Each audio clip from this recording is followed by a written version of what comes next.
Balake. Where is Balake at? My name's Blake. Do you want to go to war, Balake? I'm for real. Ron. Ron is present, everyone. I'm here not with Balake, but with Jenna Miscavige. Thank you for joining me, Jenna. Hi, thanks for having me. I absolutely forgot to pull up your channel and your book. Oh. You know what? We're not in a rush. I'm going to pull it up right now. Oh, my God. You know, dead air makes me so nervous. Have you heard me say that before? What makes you so nervous? Dead air, silence. Oh, yes, me too. It makes me so freaking anxious. Okay, so let's see. Oh, yeah. So I'm going to ask everybody who's watching on my channel to perhaps open another browser window and open up. We're live streaming to Jenna's channel as well. I told Jenna, I think we can get 4,000 hours of watch time on her channel today, depending on how many people are watching. Because that is the threshold for monetization on YouTube. And Jenna, you've already got almost 10,000 subscribers, which is unbelievable. I know, that's amazing. Thank you, everybody. That's so awesome. Absolutely incredible. Okay, so guys, this is Jenna's channel. Oh, what's happening? Oh, come on, trackpad, you can do it. Yay. Okay, at Jenna Miscavige. And the video on her channel has a different thumbnail and a slightly different title. And I also want to pull up your book real quick, which I have linked in the description down below. So in the description, I do have a link to Jenna's channel and also a link to Jenna's book. It is Beyond Belief. Oops.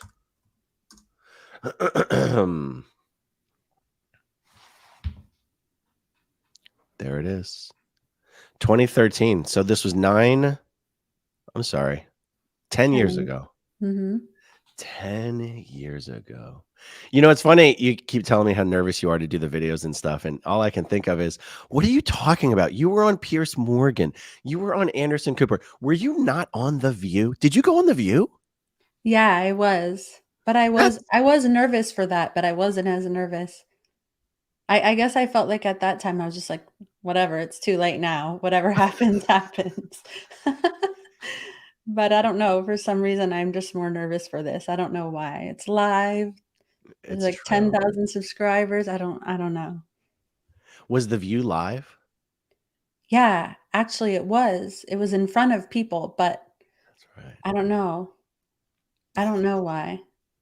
It was very short as well. Was it really?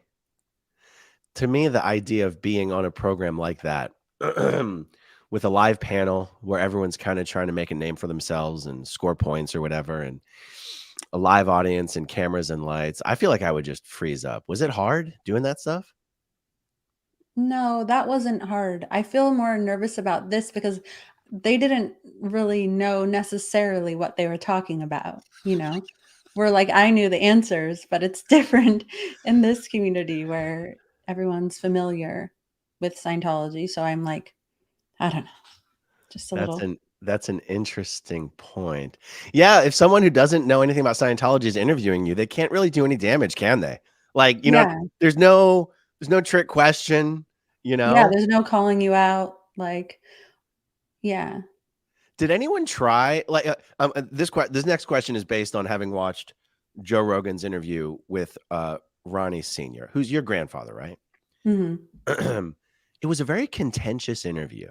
And Joe was like, he was almost trying to catch Ron out. He was almost trying to be like, but aren't you sort of to blame for how David turned out? And like, it was a little like Joe was trying to score points. Was anyone trying to throw you? Oh, shit. Sorry. Oh, wrong button. Did anyone try to throw you off in any of those interviews? Or was everyone like overly polite? I felt like everyone was so nice. Like even behind the scenes, like people were very supportive. They were like, I'm sorry that you've been through this. It's so great that you're here talking about it. Even like just other random celebrities that were there who happened to be on the show that day. Like I think that day Jewel was on the show. And I was like, oh my God, I love Jewel. I know. I love her so much. And her interview on Joe Rogan, did you listen to that?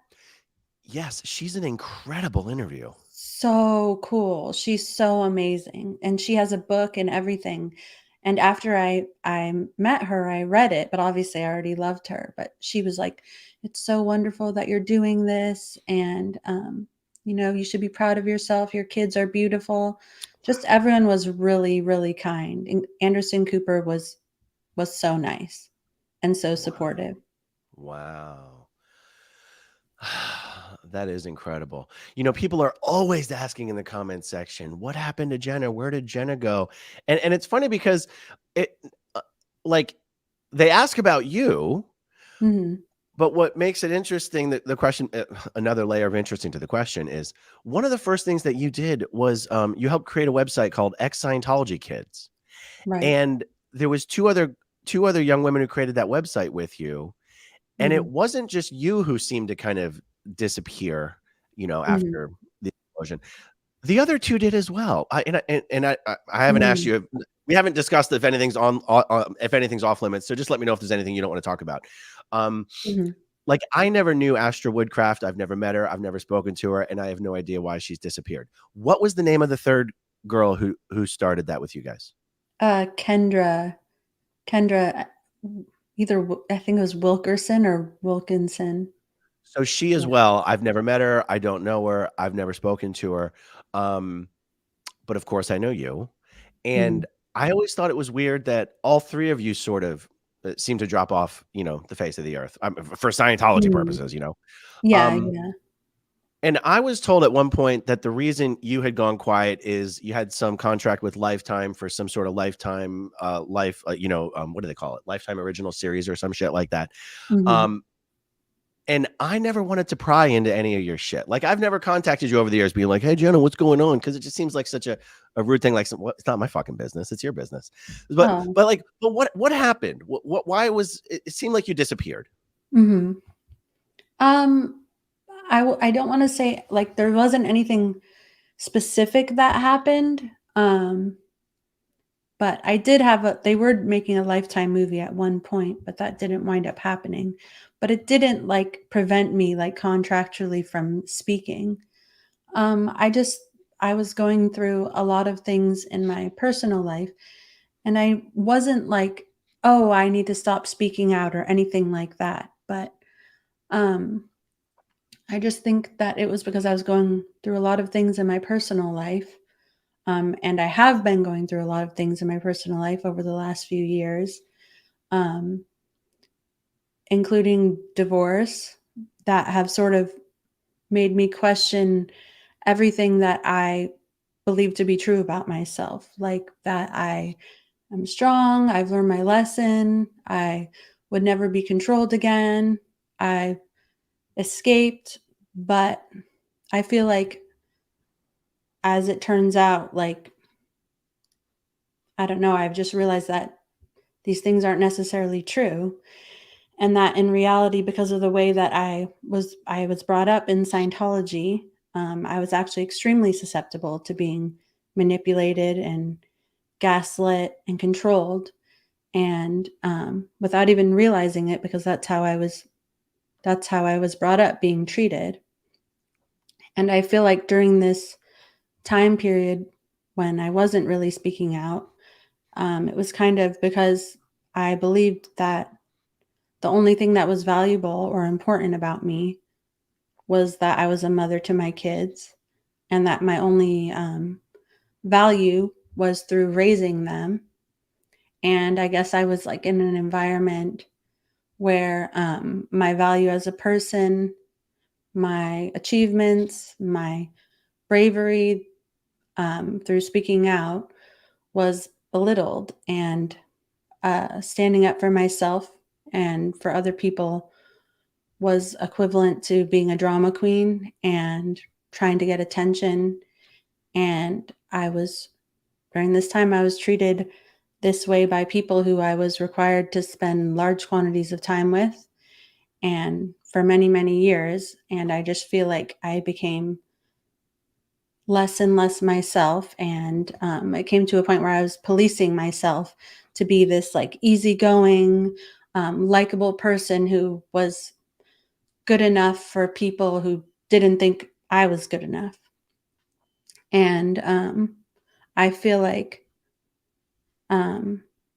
after my kids getting a little bit older and getting some therapy and having some independence through having my own business, I realized that that I wasn't happy in that environment because it wasn't in alignment with my values, and that I didn't value myself for being likable or being easygoing or drama free.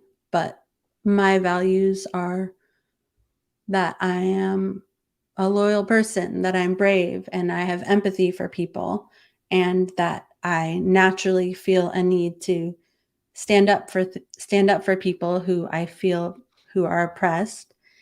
And yeah, so it's just about coming back to being that person who I initially was. And also, like, recently, I think as I was coming back unto myself, I saw my friend Valeska's case in the news, and she was somebody who had grown up in a very similar way to me. She was my good friend. I've known her since I was 9. And just something about her case being sent to, like, her being sent to Scientology arbitration just like really pissed me off. And it like just kind of lit a fire in me that, I don't know, it like just made me like kind of realize what's important to me and who I am, and that this is what I want to be a part of, this community that's yeah, that helps people who have been brave enough to speak out and who have grown up in Scientology to feel heard and to be cared for. And you know, it's not all over once you leave. It's actually, life can be quite difficult afterwards. So anything that I can do to help make that easier for people who are going through the same thing as me, um, I don't know. I feel like that's back to top of my mind now. Wow. So you mean like the struggle isn't over when you leave? I mean, just because you've left doesn't mean there's nothing more that needs to be done. Is that what you mean? Yes, like it's not like you're instantly free and all the everything you've been living through for years, that the pain of it goes away. I mean, usually you're dealing with being ostracized from everyone who you ever knew your entire life. So, on top of that, like in my case, family members were very much against me speaking out about Scientology. Um, and that's so hard. Like it's so hard to get out in the first place. And then to feel like you're wrong or bad for speaking out about it. It's like the worst thing that can possibly happen when someone's leaving a cult, you know?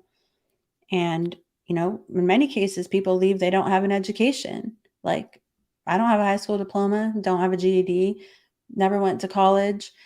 And you lose your connections that you had, in this little Scientology environment, have no connections. So it actually takes a lot of work to get your life together and get going, not to mention other things like parenting. What examples are you going off of? Nobody teaches you how to be a parent. You got to figure it out yourself. Was that I'm curious because I only have the male perspective on that Mm-hmm. and I'm raising, 3 girls. Mm-hmm. Um, it's true. When you're trying to be a parent, what do you have to model yourself after other than your own experience? And then I've always felt like as long as I'm trying to do better Mm-hmm. than was done to me, I'm at least going in the right direction. But you as a mother, Mm-hmm. how did you model that? How did you approach that? Yeah, that's such a good question.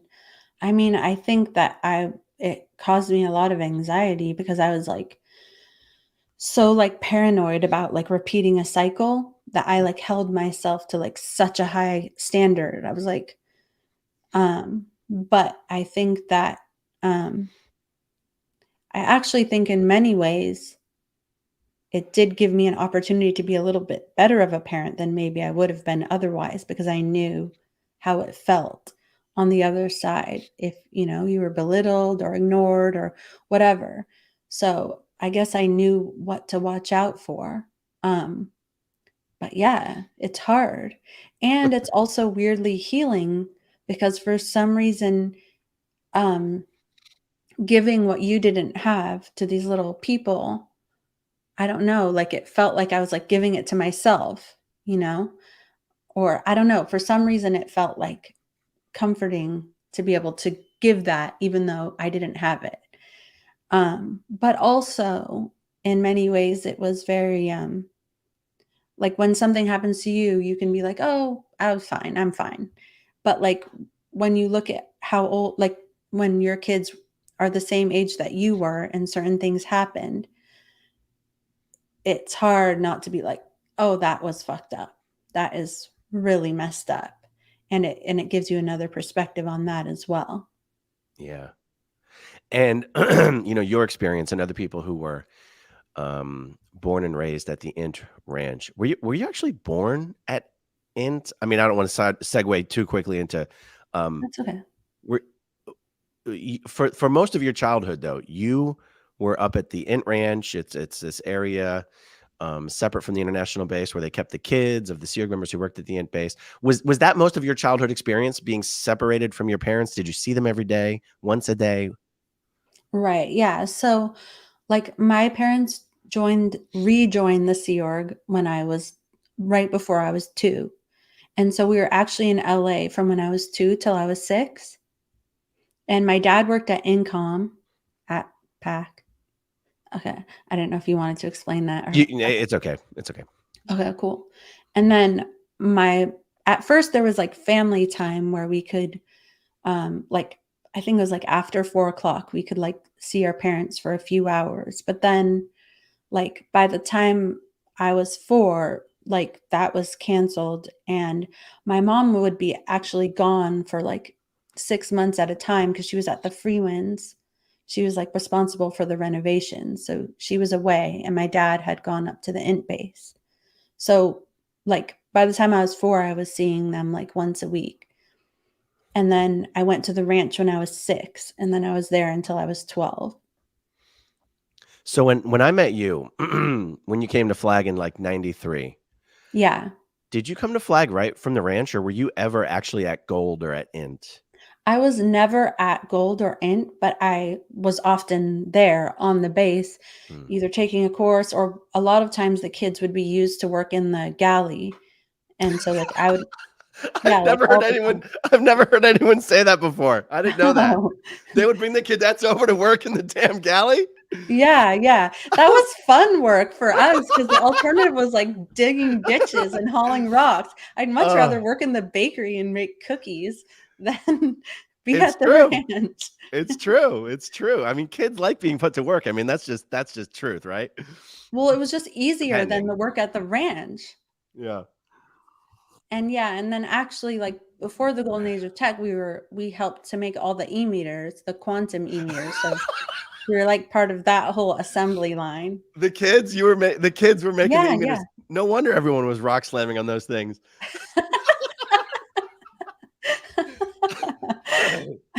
There's some gum in the e-meter. Oh Yeah, but shit. when I met you, so I was at the ranch from 1990 until 1996, but my mom was at Flag for the vast majority of that time. Actually, before that, she was at CC because she was doing that project. Basically, she was always away. I would see my dad once a week, and my mom was away. So when I saw you at Flag on Key to Life, um, it was because I was visiting my mom. Oh, all Yeah, right. yeah, yeah, Because I remember you had one of the black SEMO Int name tags that I was always so jealous of. As a little Scientology kid, I was like jealous of the strangest shit. I was infatuated with people at Int and going to Int and learning all about Int. And I remember you were like, yeah. "Don't you dare try to find out where it is." That's true. Yeah, yeah. I remember because it's like supposed to be a big secret, and then at some point it like came out in that newspaper, I and I was wouldn't like, even "Huh? know. I mean, I wouldn't know. Oh, it was when we were in, and it was like a article on Dave, and he said in it where Int was, and we were all supposed to read it, and I was like, huh? Like, this is the secret's out now?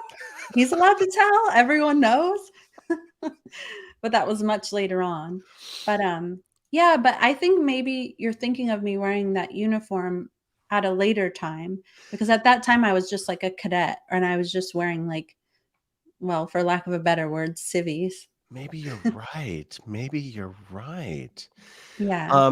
It's funny that you would have been on the Key to Life course while just visiting your mom. I guess that's why I never knew you were just there visiting your mom. Yeah. And to this day, I don't think I've ever spoken one word to your mom. Obviously, I knew who she was. She was WDCFLB during the Mhm. training program. So I know who she was, but I've never met her or spoken to her or anything. Okay, so I thought you showed up because they had kicked all the kids out of they had just kicked all the kids out of Int or whatever. But that's not quite how that went down. That's a different thing. So, Oh, like, yeah, so I went back to the ranch, and then I actually came to visit Flag again, and then I permanently came to Flag on my own in 96 by myself. Neither of my parents were there. I was, like, sent there after the golden age of tech or before, like after after, like, May. right after the golden age of tech. Oh, so So, like, I would have been gone. yeah, okay. Um, alright. Yeah, So that's but interesting. But you remember, and I didn't mean to get you sidetracked into this stuff that probably no, only you that's and I okay, care it's about, not to be honest. sidetrack. But Yeah. you remember, like, I still think so back fondly about Diane Rhodes and Sophie Amiel and Oh, yeah, that's An, right. Andres Gutierrez was the little folder page who, for some reason, was on Key to Life at that time. And Sherry Cepolina was a word clear. She's still Oh, in the yeah. Sea Org, but I remember her. And Nikki Erickson and Tony Yes. Torito and Mary Pesh and Oh, I Adriana love them, Squacco yeah. and Gayla Aguirre. I mean, for That's me as right. a kid or whatever, those were still good times. Those were still good times in Scientology. Mhm. Right, yeah. For me, that was really good because it was so much better being there than at the ranch. Yeah. Like So it's funny you make that comparison because, I was talking to Sterling, who's your brother. mhm, Of course, he's your brother, but Sterling Tompkins is Jenna's brother. And it's funny because when he speaks fondly of the ranch, the Int Ranch, he's speaking mhm. fondly of it because it was so much better than his life in LA Mhm. before he was sent to the ranch. So for him, it was like, oh, this is so much better. And so he has these fond memories about it. Is that how Yeah. Flag was for you when you first got there? Well, it was like that, but I wasn't required to, like, do any job other than do Key to Life. Oh, So, just to be in that classroom all day, which that was the first time I had, like, encountered, like, Scientology public and, like, wow. That's outer funny to trainees. consider. You'd never Yeah, seen anyone but Sea Org members your whole life. right, exactly, yeah. And Oh, so it was just like a different world. It was like a different place. The weather was different. It was like sunny. And then like I would go have lunch with my mom. So I would see her every day. They had like the best food. Everyone was nice to me. Didn't have to work. And I would like go home at night and sleep in my bed. And that was when I actually met Valeska because Valeska was she was like 16, but she like did the laundry of all the executives, like my mom, her assistant, all the other like Tom DeVocht, all those people. She did all their laundry, brought them food, cleaned their offices, cleaned their bedrooms, and so she was like responsible for like watching me, the psychopath. And we became really good friends. was she in CMO or Flag Crew? She was in CMO. Okay, okay. I was just trying to think, like, because also if and I might be getting dates and times confused because wasn't Val Haney also like the exec steward in the Clearwater building in the exec dining room? Am I getting that wrong? No, she was, but that's different because that's like in Flag Crew. That's Flag Crew. Yeah. Okay. And I couldn't remember if Valeska had also been one of those exec stewards in Flag Crew or if she was with the execs because she was in CMO. So she was with the execs because she was in CMO and then got kicked out of CMO because of the situation with her parents or with her mom or her mom's husband being anti-Scientology. And then Right. she was in Flag Crew where she worked with Valerie. Yeah. Yeah. Yeah. The reason I got onto that segue is because it's just amazing to consider that like your childhood Scientology experience is even completely different than mine. And I think it's Mhm. important for people to understand that like your like why people have such different stories and different perspectives and different opinions and shit. It's because the Right. experience can be so hugely different. You as a child in Scientology were lucky to see your parents once a week. Right. And usually I it's just was my dad. It was just my dad because like usually I just saw my dad because my mom was away all the time for years at a time. yeah. That like it's very hard for me to imagine what that would be like, you know.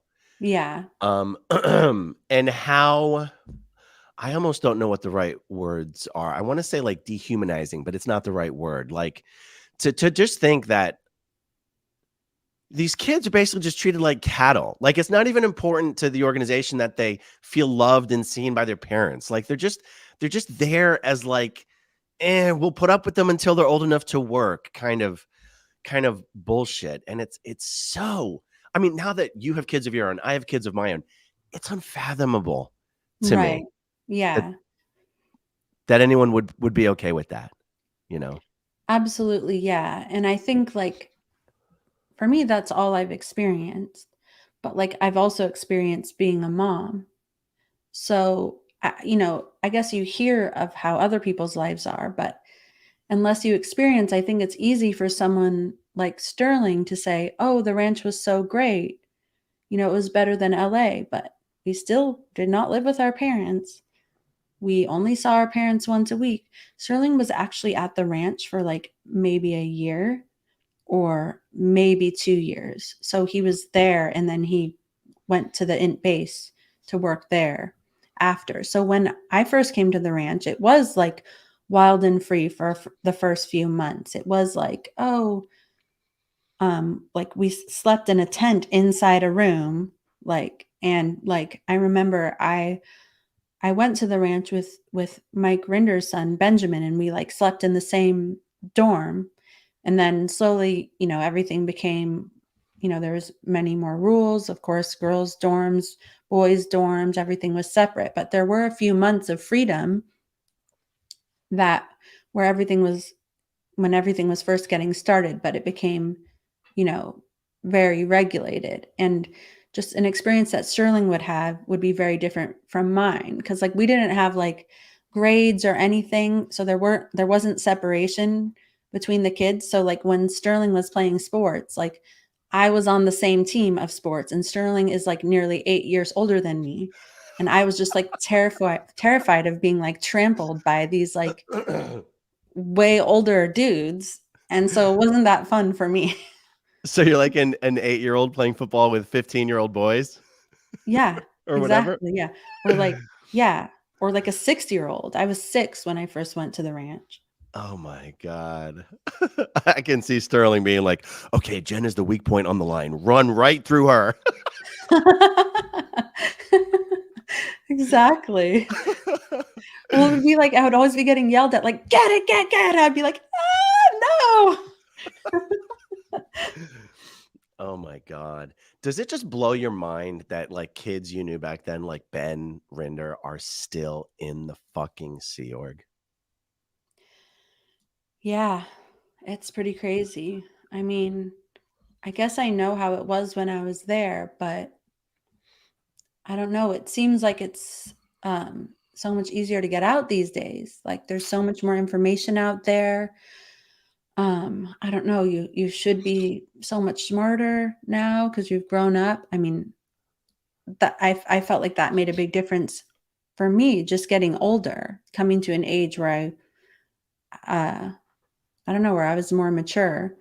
So I don't know. I don't fully understand it. Um, I think I want to pick your brain on this subject a little bit because hmm, I want to know if you agree with an opinion that I have about someone like Ben specifically and a few others like him. mhm, If I'm David Miscavige and I mhm. want to be really, really smart, and it's weird because some people will say that Miscavige really is when it comes to strategy and when it comes to thinking, like almost genius. And then I go, what are you talking about? All of his Scientology strategies have failed utterly. How is he a fucking genius? But here's where I'm going with this. If I'm Miscavige and I want to be really fucking smart, and there's someone you really, really, really don't want to leave the Sea Org, Mm-hmm. what is the best way to make sure that person doesn't leave? It's to make sure they don't want to leave. What's the best way to make sure they don't want to leave? To make sure they're actually fucking happy to the degree that you can be in the Sea Org. Make Right. sure they're not make sure they're given libs every other week. Make sure they don't have their pay skipped. Make sure, you know, they're not separated from their spouse. So I feel if Miscavige is being smart, that the reason Ben is still in the Sea Org is because he's put Ben on a cushy post. He's given him a nice birthing. He's made sure his senior isn't a dick to him. Make sure he gets his libs, because if you're in the Sea Org, you're already as dedicated as can be. All you have to do is not be treated like total horseshit, and chances are you'll stay there forever. Do you think that's a naive way of thinking, that like that that your Uncle Dave would be smart enough to use that strategy to keep Ben Rinder in the Sea Org? Or do you think it's more likely he's just scared the shit out of Ben, that he'll end up homeless on the street if he ever leaves, or some shit like that? Like, what rings truer to you? I mean, I don't think it's naive at all. I think that if I were in Dave's position, that's what I would be thinking. That's what I would be doing. Yeah. But I don't know. They didn't really do that with me, though. And that's why I wanted to pick your brain about it, because Yeah, I go, yeah. you think you'd want to keep Jenna from leaving too, right? Yeah, yeah. But I think I was a lot more trouble than he is. So maybe it's different in that way. Okay. But I don't know, though. I also wouldn't have been so much trouble if they hadn't been like asking for it constantly, if they would have just left me alone. So I don't know. Maybe they've learned from that, but what you're saying makes sense, you know? And actually, when Mike initially left, I left before Mike, but when Mike initially left, I actually called at Flag and I spoke to Benjamin. I had to like pretend like I was someone else.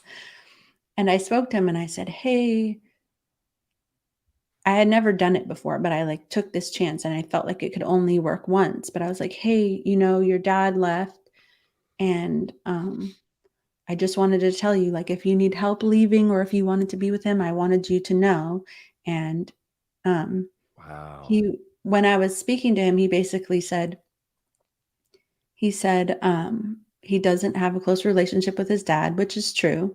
I lived like, well, we didn't live together because we lived at the ranch, but when we would go home to where our parents lived once a week, um, we would always go together. And I was always close with Benjamin. He was like my brother to me, basically. We were always grouped together for some reason. But he said that at that time, he said, I'm able to do some of the things that I want to do. Like I'm able to do my drawing and I'm allowed to have time off. So even at that time, he was thinking that he was able to have some sort of freedom. And he said, he was like, you know, if you weren't here for me when you were at Flag, and at the ranch, I would have been a mess. And so I like really treasured those times. And then that was the last time I've ever spoken to him. And then like after that, like it was probably like a few months later, it was like when I was speaking out, I like got a call from Kathy Rinder one day as I was leaving work. I was like with a coworker. We were just talking and I answered my phone and it was like this voice that was like, ah! I was like, leave Benjamin alone. It was like, he hates you. You are a suppressive person. It was like the voice of like an insane person. And I was like, and then the person who I was with was like, "Are you okay?"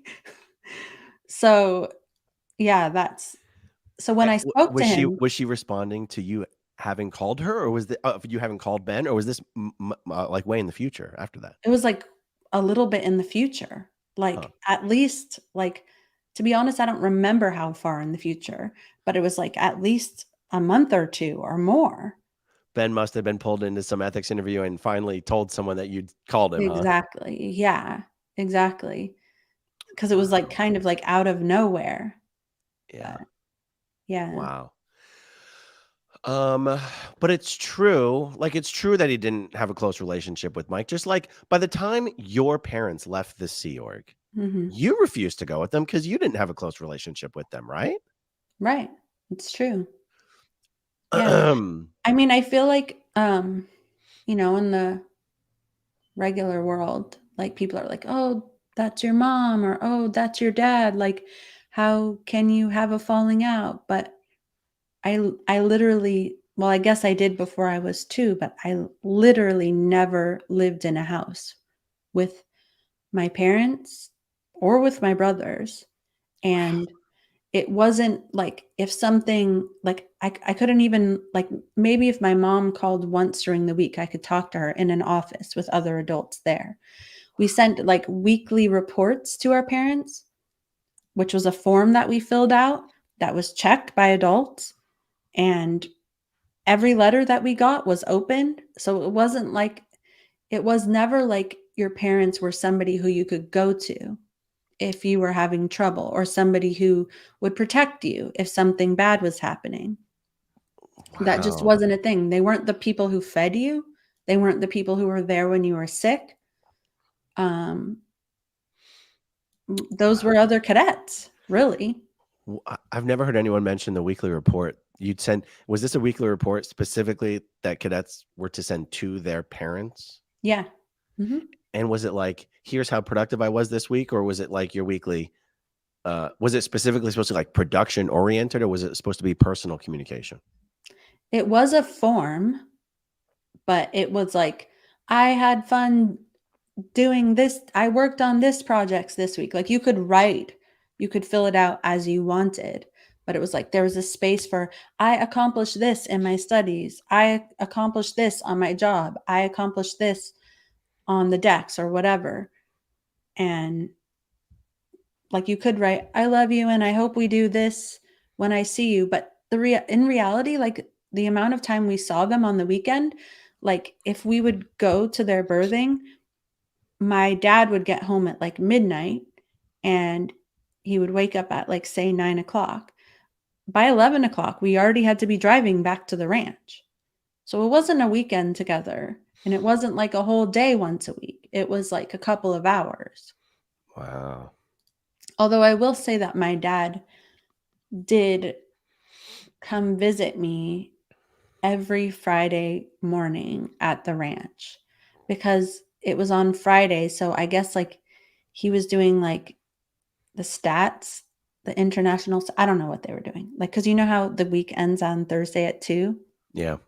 So like he was doing like some statistical evolution overnight for the international statistics. So he was allowed to sleep in that day and on Friday until like noon. And then, so he would come visit me at the ranch. He would be there for like 30 minutes, but no one else's parents did. Wow. It's funny if someone were to say, "Oh, as Miscavige's, you probably had more freedoms and whatever's," I'd probably go, "Yeah, that makes sense." But if someone also said, "Oh, as Miscavige's, you were held to a much higher standard and things were much more difficult," I'd go, "Yeah, that makes sense." Which one of those was more true in your experience? Um, I do think that people were nicer to me initially because of my name. Like people were, I don't know, maybe would be kinder to me at first. Or like when all of the outer trainees were at Flag, like I was like always just so excited to meet everybody. And like they would tell me about their different countries they were from. I don't know if they were like that to everybody. I mean, I thought that they were nice to everybody, or even at the int base, like when I would like walk through the dining room, people would be like, "Hi, Jenna." But like other people would be like, "Oh, they're just like kissing your butt." But I would be like, "But it's Stephanie. I love her." And I would like go talk to her. So I don't know. Maybe I guess maybe everyone didn't have that. Um, but I mean, I was on the same schedule as all the kids at the ranch, you know? I had a job, like my job was groundsman. Like I did, it's not like I had an important post, like literally ever. So, but yeah, I was definitely held to a higher standard because like anything I did was like seen to be like embarrassing Uh, or like looked bad on my family. hmm. But like, for example, when you say in 93, you went to Mhm. Flag really just to visit your mom and you got to be on course all the time and then eat at the restaurants Right. and everything. Like, why did they let you do that? That's true. That is in some ways special treatment, although in some ways not, because most people got to see both of their parents every week. Uh, Most people didn't have a mom that was gone all right. the time, you know? So, but I actually pretty much was though. Um, and sorry, what were you saying? Like, how Um, could that? well, I was asking, how did it come to be that they let you be like, oh yeah, you can just go to Clearwater and almost be on like a vacation for a Yeah, while. Um, totally. And it was like that. I mean, I was on course like all day, but yeah, I think my mom was like, "This is what's happening," and everybody was too afraid to ask questions. that probably is what it was, right? Yeah, She's like, yeah, you're sending me to Flag, you're sending Jenna down to spend time with me. yeah. It was after she was there for a long time, though. Like, Yeah, yeah. yeah. I never knew. So like after I left Flag in 96, Mhm. I went back in 98 for like 6 months. I don't have distinct memories of interacting with you at that time. Fast forward to 2002, I'm in the Sea Org in Los Angeles. You're there. You're at middle Mhm. management. I've literally never even had a chance to ask you how the hell you ended up at middle management instead of back at Int. Is there a story there? Yeah. So then in '96 to 2000, I was at Flag. And then in 2000, just like kind of out of nowhere, I like gotten pulled into like a sec check with Anne Rathbun. Um, and then at first she was just like asking me weird questions, like from when I was a kid. Like she was like, "Do you remember this coin collection your parents had?" And I was like, "Yeah." And then she like was like asking me where it was, and I was like, "I don't know."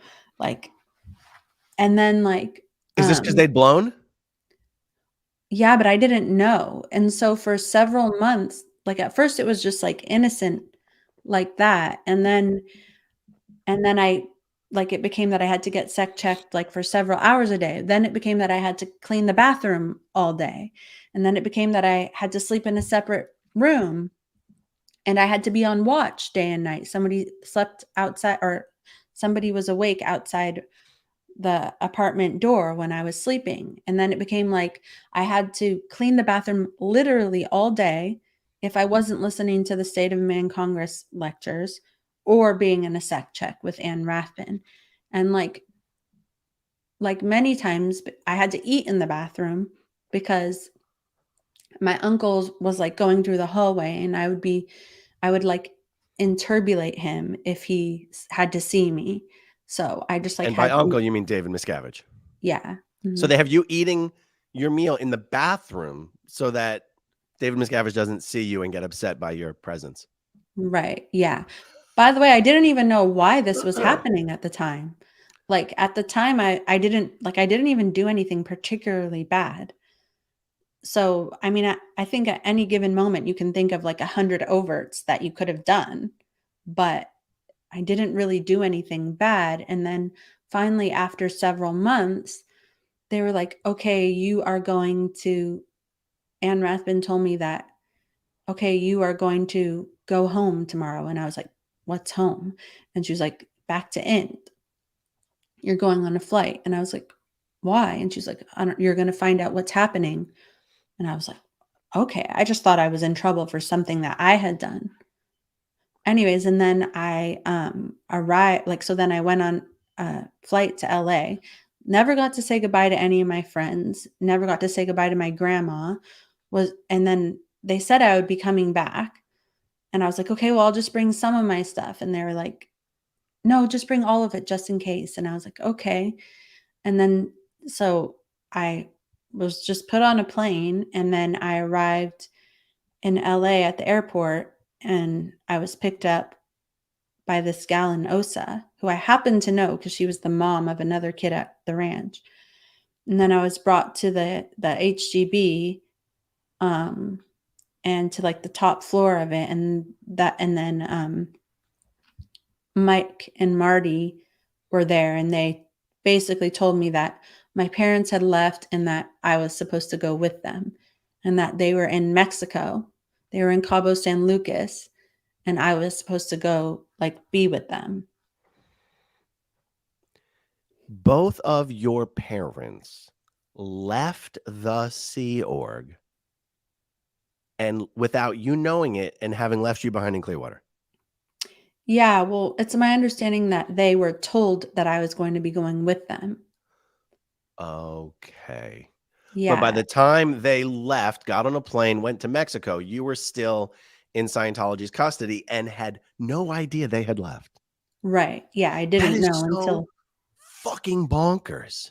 I didn't know until I was like in that room and they told me, and I was like, okay, that's why all this has been happening.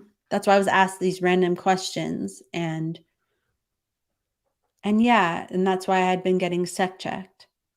FPRD sec checked by Anne Rathbun. At what age would you have been at this time? I was 16. Oh my God. I mean, oh my God. I mean, I know a lot of people don't fully understand the context of this, but it's like, for those of you watching who may not fully understand the framing of all this, like, so Jen is being subjected to these procedures that are highly punitive, like getting a sec check, a security check. That's the interrogation style of auditing. Doing it FPRD style is particularly more cumbersome and onerous style of sec checking. Being put on messed work, like physical labor, cleaning bathrooms and shit. That's what you do when you're in trouble. So this whole time, you think you're in trouble. You've done something wrong. I would be so fucking furious if I found out I'd been subjected to all this just because my parents left and nobody bothered to tell me. I'd be fucking furious. Yeah. I think that I was like, just like scared that I was going to have to leave everybody that I had ever known. Like all of my friends at Flag, that I would never see them again. And at that point, my parents were people who I hadn't seen for the last 4 years. I'd seen them maybe, like I had seen my mom once in the last 4 years, and Wow. I'd seen my dad, like I maybe saw my mom for like half an hour once in those 4 years. So from when I was 12 till I was 16, I Wow. didn't see her, and I wasn't allowed to call her, and every letter I got from her was handed to me by Anne Rathbun and was then taken back. Like, so I couldn't, like, I had to read it in front of her. And It was like then, eyes only.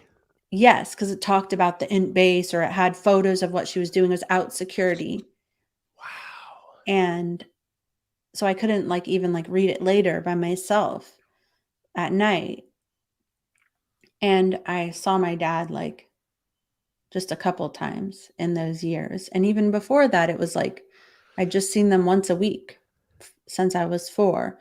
So it was kind of weird. It was like I was constantly told that family wasn't important and that they were just like family member. Like I was told even by my Aunt Shelley that like, no Thetan is the parent of another Thetan or the child of another Thetan. And um that, my dad had been wrong because he always put so much value on the second dynamic. And that was one of his big issues. No. Yeah, yeah, she fully told me that. Yeah. Like coming to see you every Friday. Yeah, and my dad would like write me constantly. Like I feel bad in retrospect as a parent, but he would like write me constantly when I was at Flag, and I feel bad because he looked sad, but I was like, can he stop writing? But I wasn't allowed to call him. And he really wanted me to call him and would get upset that I wouldn't. But then I would get told by like Shelly, like I got in huge trouble. I was told that I was the only person on the entire base who was allowed or who had called the int base for security reasons other than Dave, and that I was calling them because I thought that I should get special treatment. when in fact all of the other kids from the Ant Ranch who were there, they were calling their parents every week. Wow. So yeah, so I don't know, like I didn't really have a relationship with my parents at that point. So Like, Shelly Miscavige is literally trying to get you to stop trying to treat your parents like they're your parents. mhm. Like by even trying to constantly contact your parents as parents, she's saying you seem to expect special treatment. Right. Mhm. Fuck. Yeah. I'm so glad I wasn't raised in the Sea Org. I'd Yeah, be I all mean, sorts of more fucked up than I already am. Holy shit. yeah, I mean, even at one point, like even Ugh. prior to this, when I was in trouble, I did try to call my parents, which was like a weird move. Like normally I would never try to call my parents, but it was like I was like desperate. Like I was at the Hacienda, which is the birthing for the Sea Org members at in Florida at Flag. And I like literally got held down by a security guard there and three other women. Like was like fully prevented from calling my parents. I was only like 15 at this point. Wow. Yeah. So that was a big thing for them. It was the way it was put to me was that it was out security for me to be calling the int base. Oh, security. It's incredible. I mean, your dad, Ronnie Miscavige Jr., senior international executive. Was he marketing exec for pretty much your entire life? Yeah.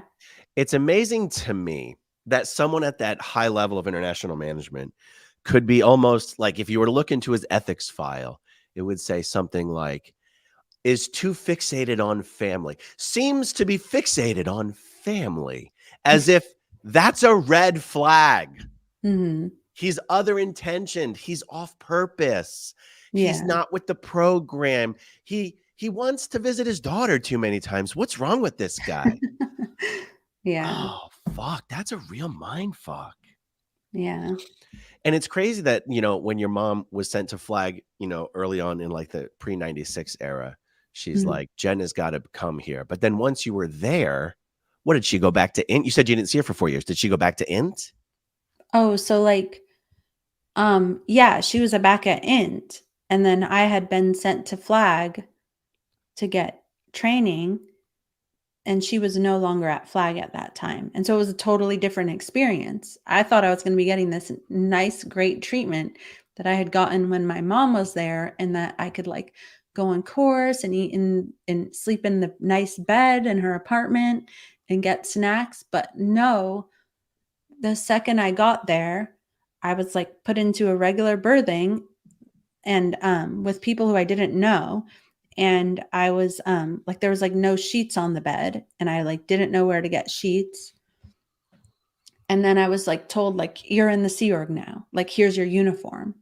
And and so I was like in CMO CW all of a sudden. Like I didn't at that point I didn't do my EPF. I didn't know this was going to happen. I was just like it was like you're in the Sea Org now. Here's your uniform and figure it out. And actually, at that time, Valeska was still there, but she was in Flag Crew. And she was the only person I knew who was like my friend. And well, I mean, I knew other people like in FSO.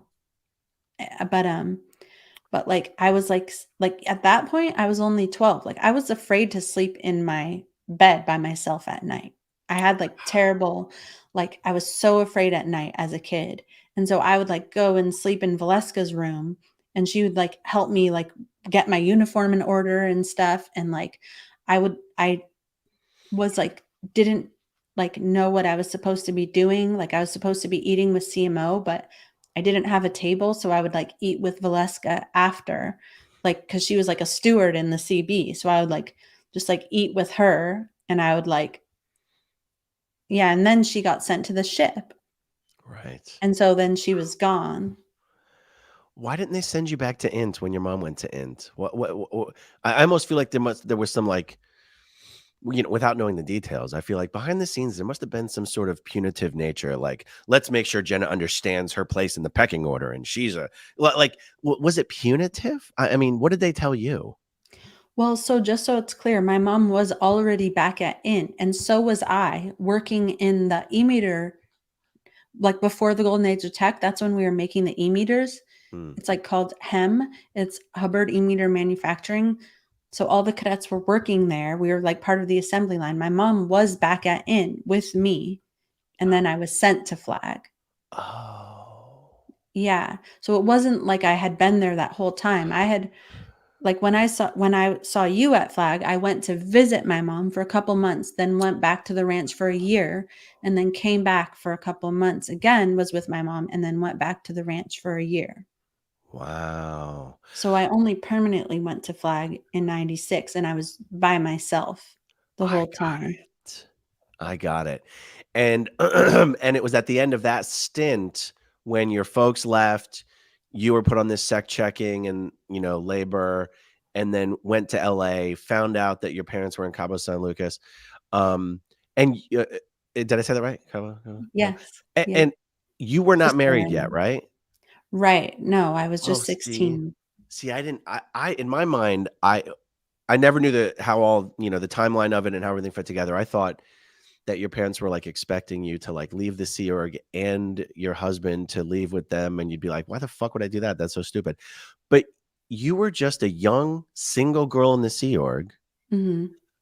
who knew the Sea Org and people in the Sea Org better than you knew your parents in the outside world. And you were like, you were basically almost told, you're leaving. You don't have a choice. You're leaving. And you're like, I'm not leaving. Right. Yeah, pretty much. It's true. Yeah. Like it was my choice as much as you can call something like someone who was brainwashed, like had been there, whatever. And also it was like, like everything we'd been told about outside schools were that like they like put you on psych drugs. And I was actually like behind in school because we were only allowed to do school one day a week at Flag. And and then I was like always in trouble, so I would like not be allowed to go to school. And because of the time that I had spent at Flag when I saw you, like that was time away from school. And so I was like just so afraid that it would be so embarrassing to go to regular school, and then like they didn't speak English, and I was just like I was afraid. I had never been around WOGs. So the whole outside world was like scary to me. It's like a whole other thing. So it wasn't just my parents. It was like there was so many other, it was losing everybody I ever knew, not really feeling like I had a relationship with my parents, being afraid of psych drugs, being afraid of the WOG world, and going to Mexico. It was Oh, just right, because like, it's Mexico. Why the fuck was it Mexico? Probably because they just wanted the Miscaviges as far away from, Scientology as possible, right? right, exactly. Yeah, out of the country. And like how my dad explains it is that like they could have given him a ticket to anywhere and he would have been like, let's go. I'm great. I'll go there now. It's Totally. like, It'd be like, Russia? Yes, sir. yeah, exactly. That's right. Because if you left the Sea Org at that time, you'd be in fucking high school. Right. Yeah, exactly. Wow. Wow. Why did they keep you at middle management instead of sending you back to Flag or sending you to Int? I think that it was because like I was like technically, I guess, PTS. Like, so having me at Flag would like endanger Flag. Probably like it was like the whole thing was like Lisa McPherson was at Flag and she was PTS. And so she created this whole trouble by dying, I guess. She created trouble by dying. Like, and so it was like that base was too important for like me to be there, I guess. I can't tell you how funny that is to me to consider that some genius was like, uh, yeah, it's too sensitive for her to be at Flag, but you know where she should be? Middle management, which is technically senior to Flag. I mean, Right. Yeah. technically, right? Except David Yes. Miscavige treats Flag like it's his little baby, and that's not true for middle management, right? Right. Yeah. Yeah, exactly. So I was like, when I was there at FLO or middle management, I was like I was with the RTC reps. I was with 2 RTC reps all day for like going on 6 months. I would eat with them.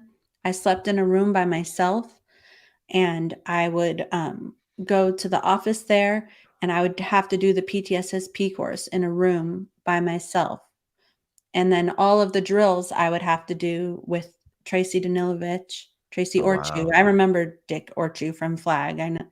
Um, and she would do all the drills with me, and then I like would have to like ask to go to the bathroom because there was like key, like I don't know what it's called, like The key cards. yeah, to go Yeah. like to if I left the floor, like so someone would have to escort me to the bathroom and back.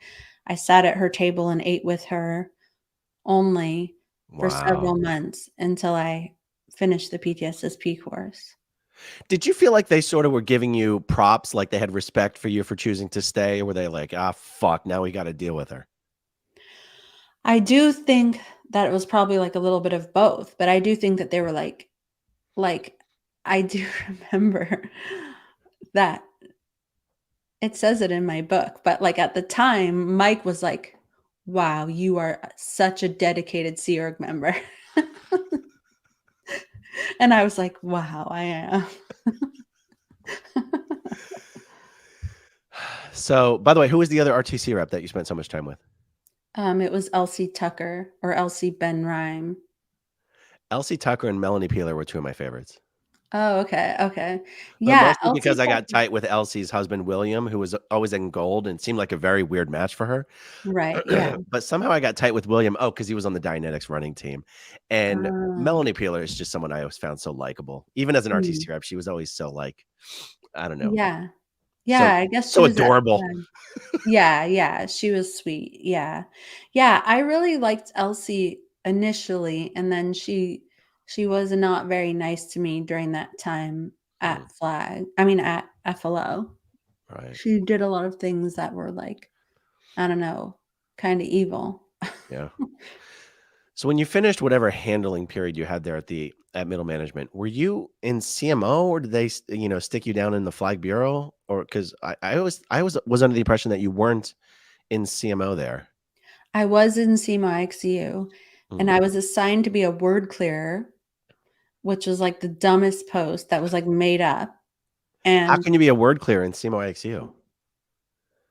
it was, like, under, like, the staff, like, bureau, so I was supposed to, like it was just a made up job for me, basically, and it was, like, the worst made up job.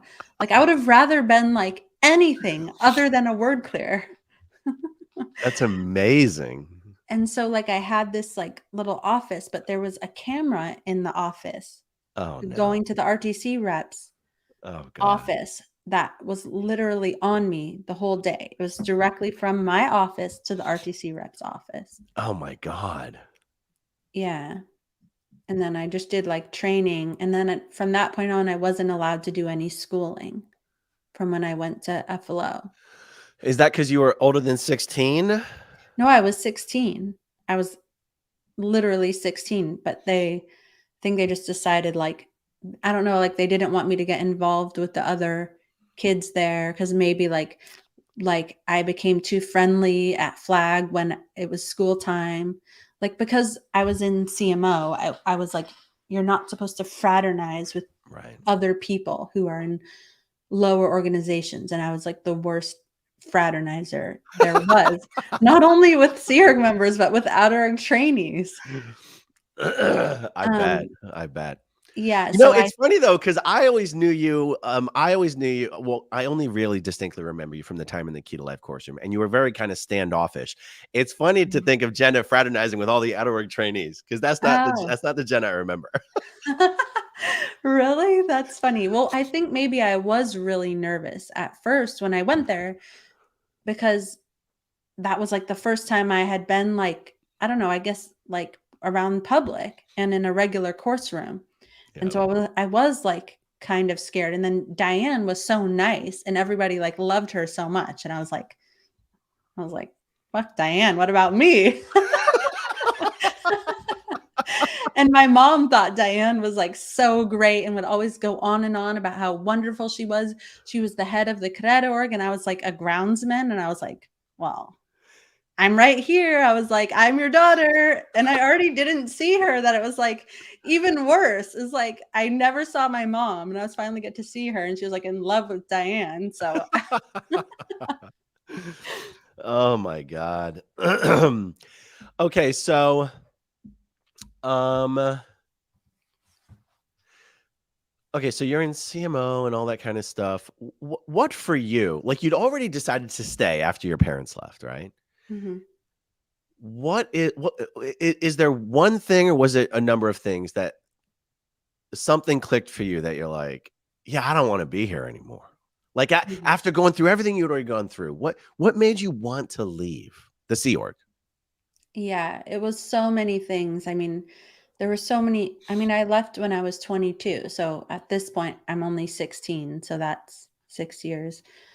But in that time I met Dallas. We like went out 2D. We got in trouble, but by that time I had already been like taken away from everybody who I knew at Flag, and I like was not going to accept this shit again. Like I was like turned fully psycho at this point. Like I was like, no.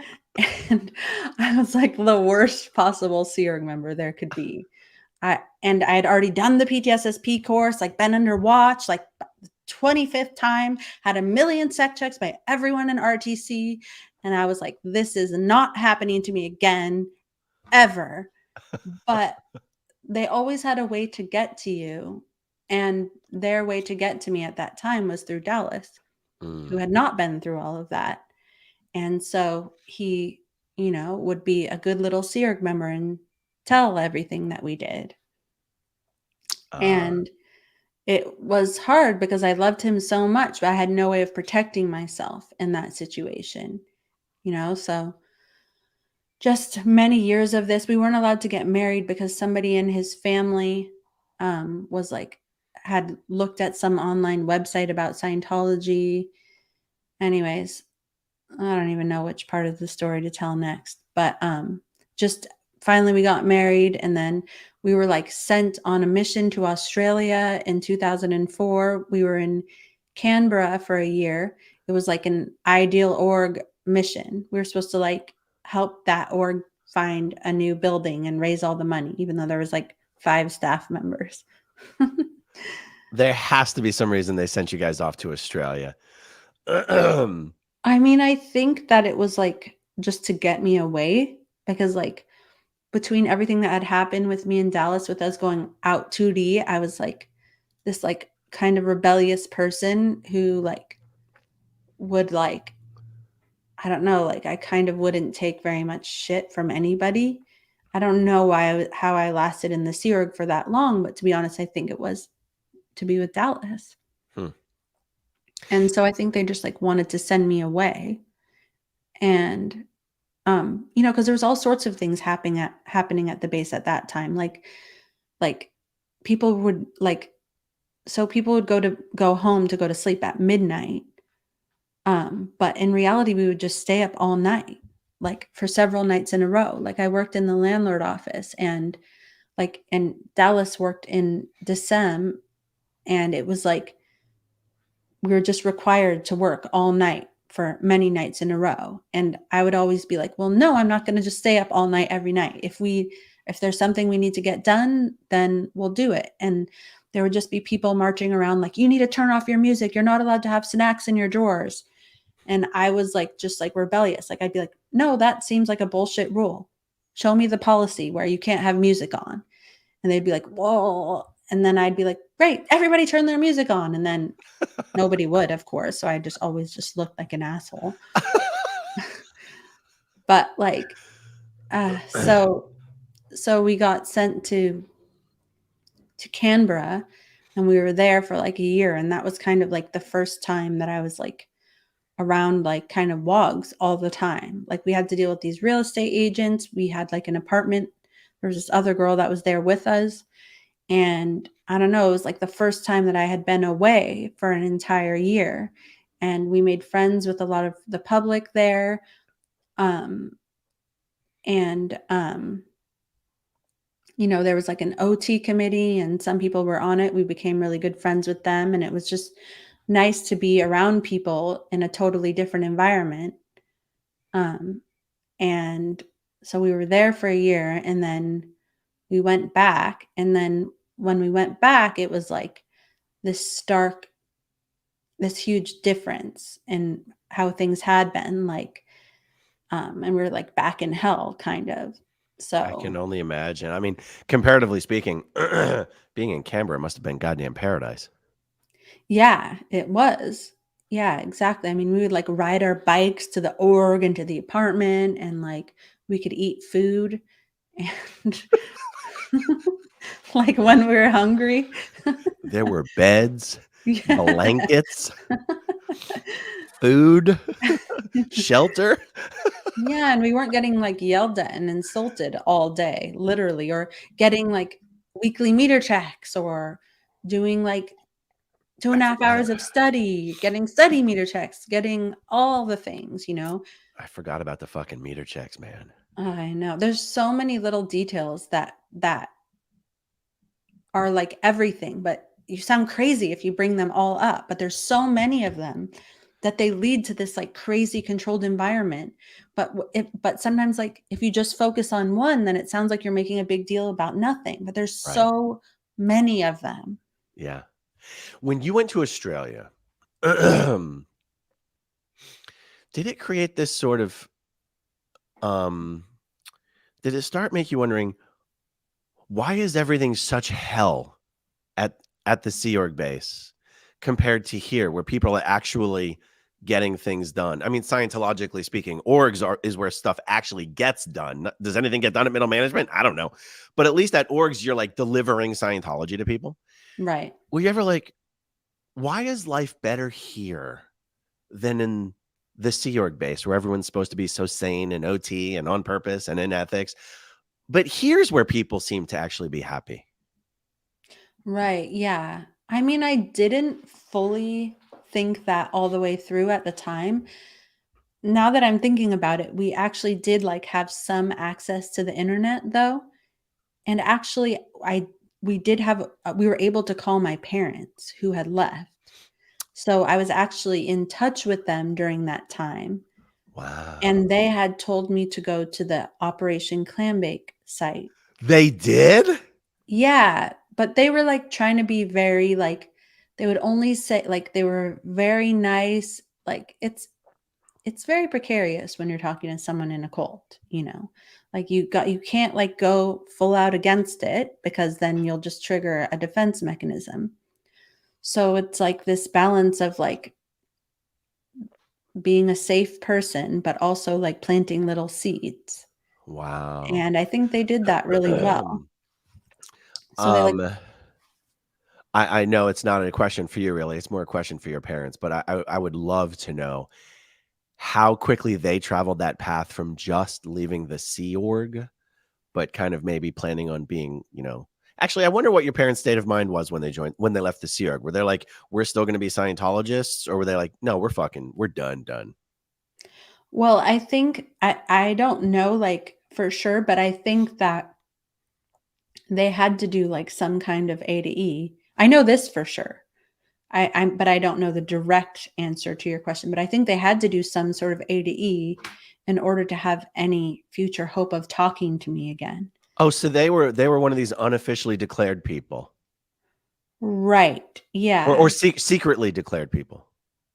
Yes. I mean, I remember asking Marty when they were leaving, and I was like, yeah, but this basically means they're an SP, right? Because he had said it's not declared. You can do courses in Scientology. I was like, yeah, but this means that they're basically declared an SP. And he was like, basically. Right. Wow. So they had to do like some like unofficial like version of A to E, and because by this point they had moved back into the States. They had moved to Virginia. Right. So they had to do some unofficial version of that to even be able to like to talk to me. Did they have to get permission to move back to did they have to ask for permission to move back to the States, or were they eventually like, fuck you guys, we're gonna do what we want? I think that it was the second one. Like they said it, but they were like they said we're moving back, but it was like, and we're doing it. Like it was like in a way that it was like, and you, if you have a problem with it, then you better just fucking deal with it. Yeah. I see a comment here I want to throw up real quick because I want to ask you about it. Anne Rathbun is evil. I don't know that I ever dealt directly with Anne Rathbun. I remember at Flag, I think the head RTC rep was Sue Cause Shay, Wilhair. I yeah. knew her as Sue Wilhair. There was a Gentry. There was a Mr. Gentry. She So was that's all married. the same person. It's Sue Wilhair is Sue Gentry She was married to and some Sue dude on the ship. Pichet. Oh, really? Who was the Yeah. hot blonde Swedish girl or whatever?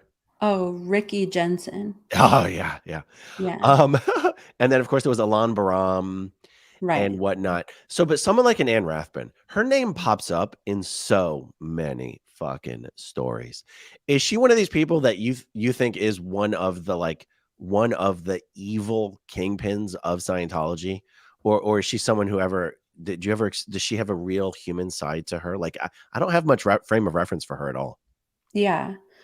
I don't know. I wouldn't say I don't like as far as like strategizing about all of Scientology, I would say no.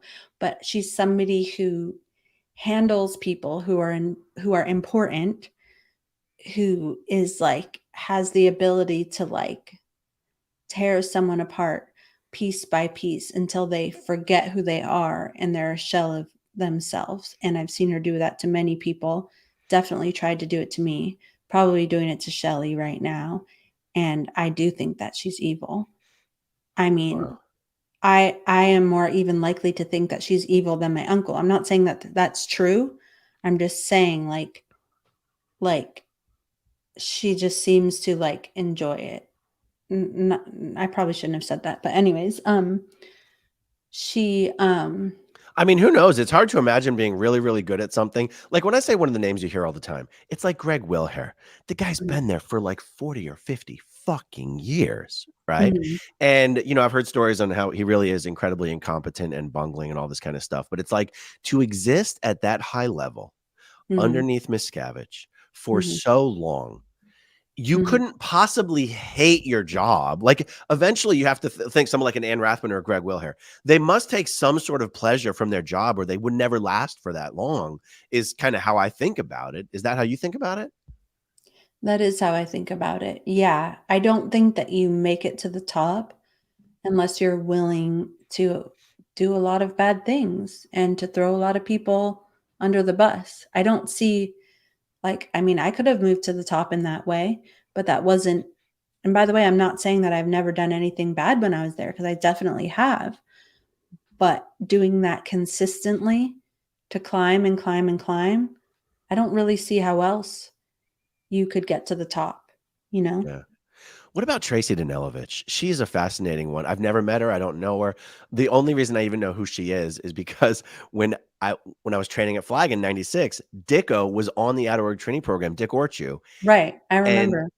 John Danelovich was the senior intern soup.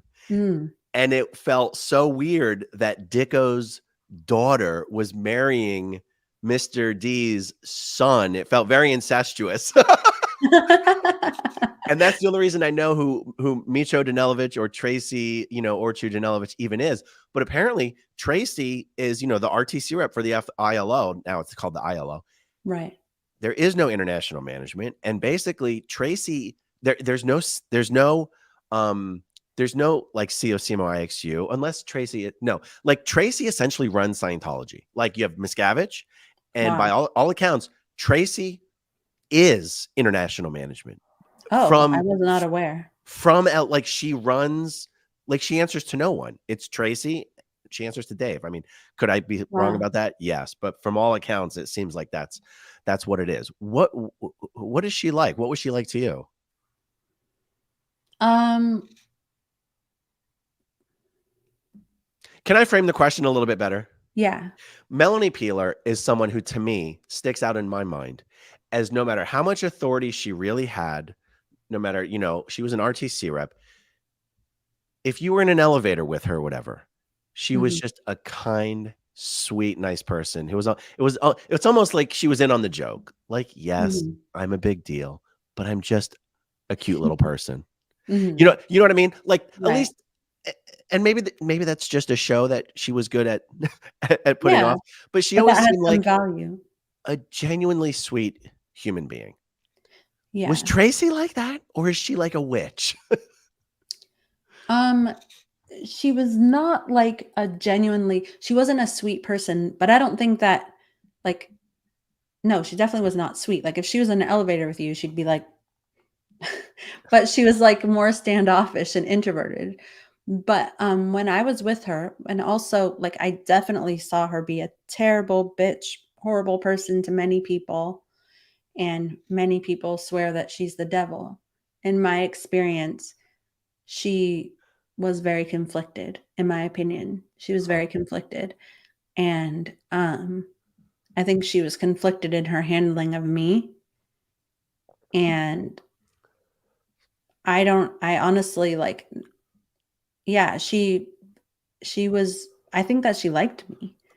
Like, I think that she empathized with me, and she would tell me stuff, and, um, yeah, but I mean, I do still think that someone who's like that is capable of doing very bad things, but, yeah, she wasn't evil, in my opinion, in the same way Anne Rathbun was. Hmm. What was your experience with your aunt Shelley? I get so many conflicting Mhm. um I've spoken to so many people who have conflicting experiences with her, and that's to be expected, right? Because no one's the same person at all times to everyone. Right. Yeah, I think you generally hear her described as no matter what she was at least the kinder, gentler version of Dave.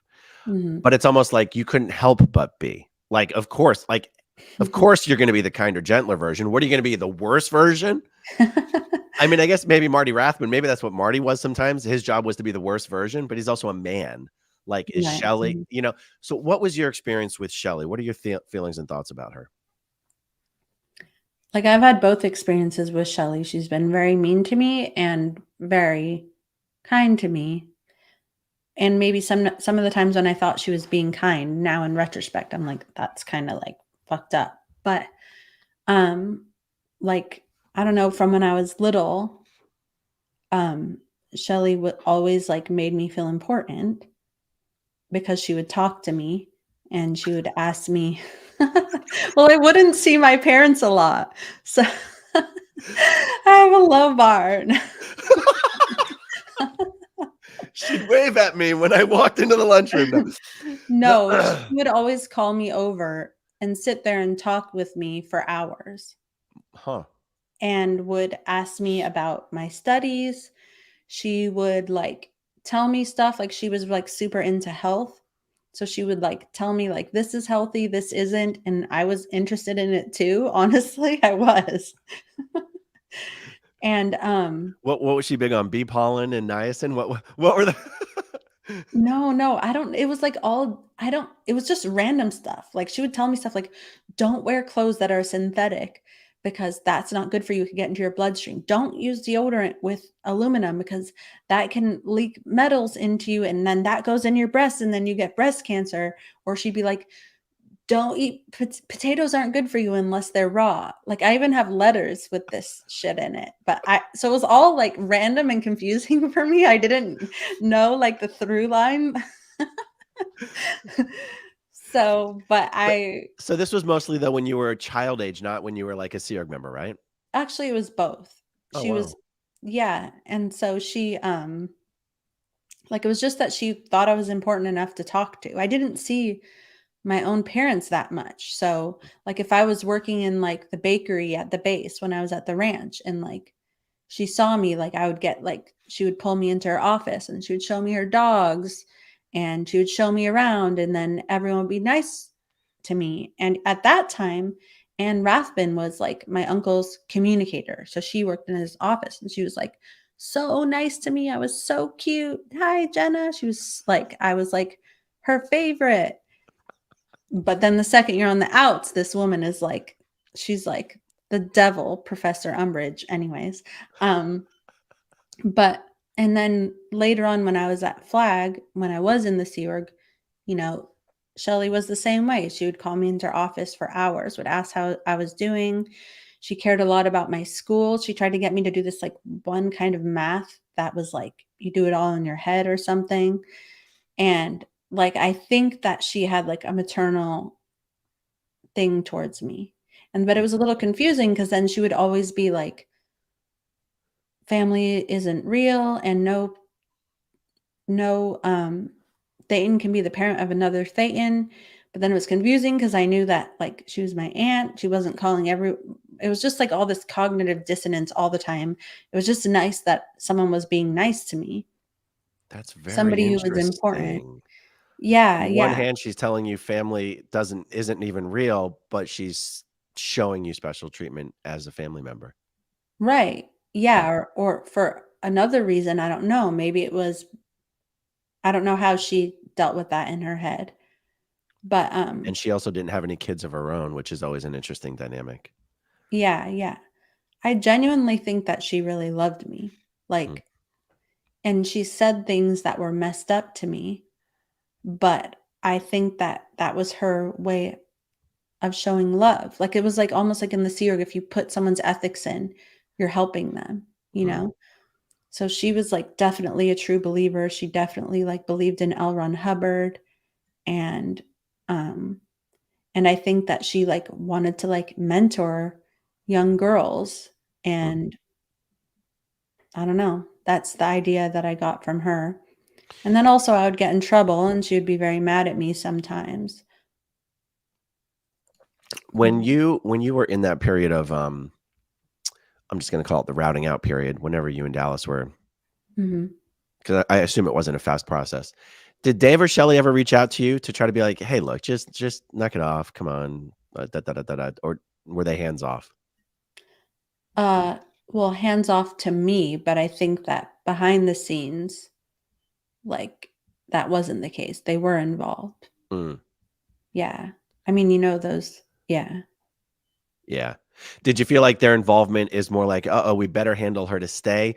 Or was it like, let's just get her out of here as fast as possible? Because it's interesting to me that they sort of shifted from the first stage of almost telling you had no choice. You had to go with your parents.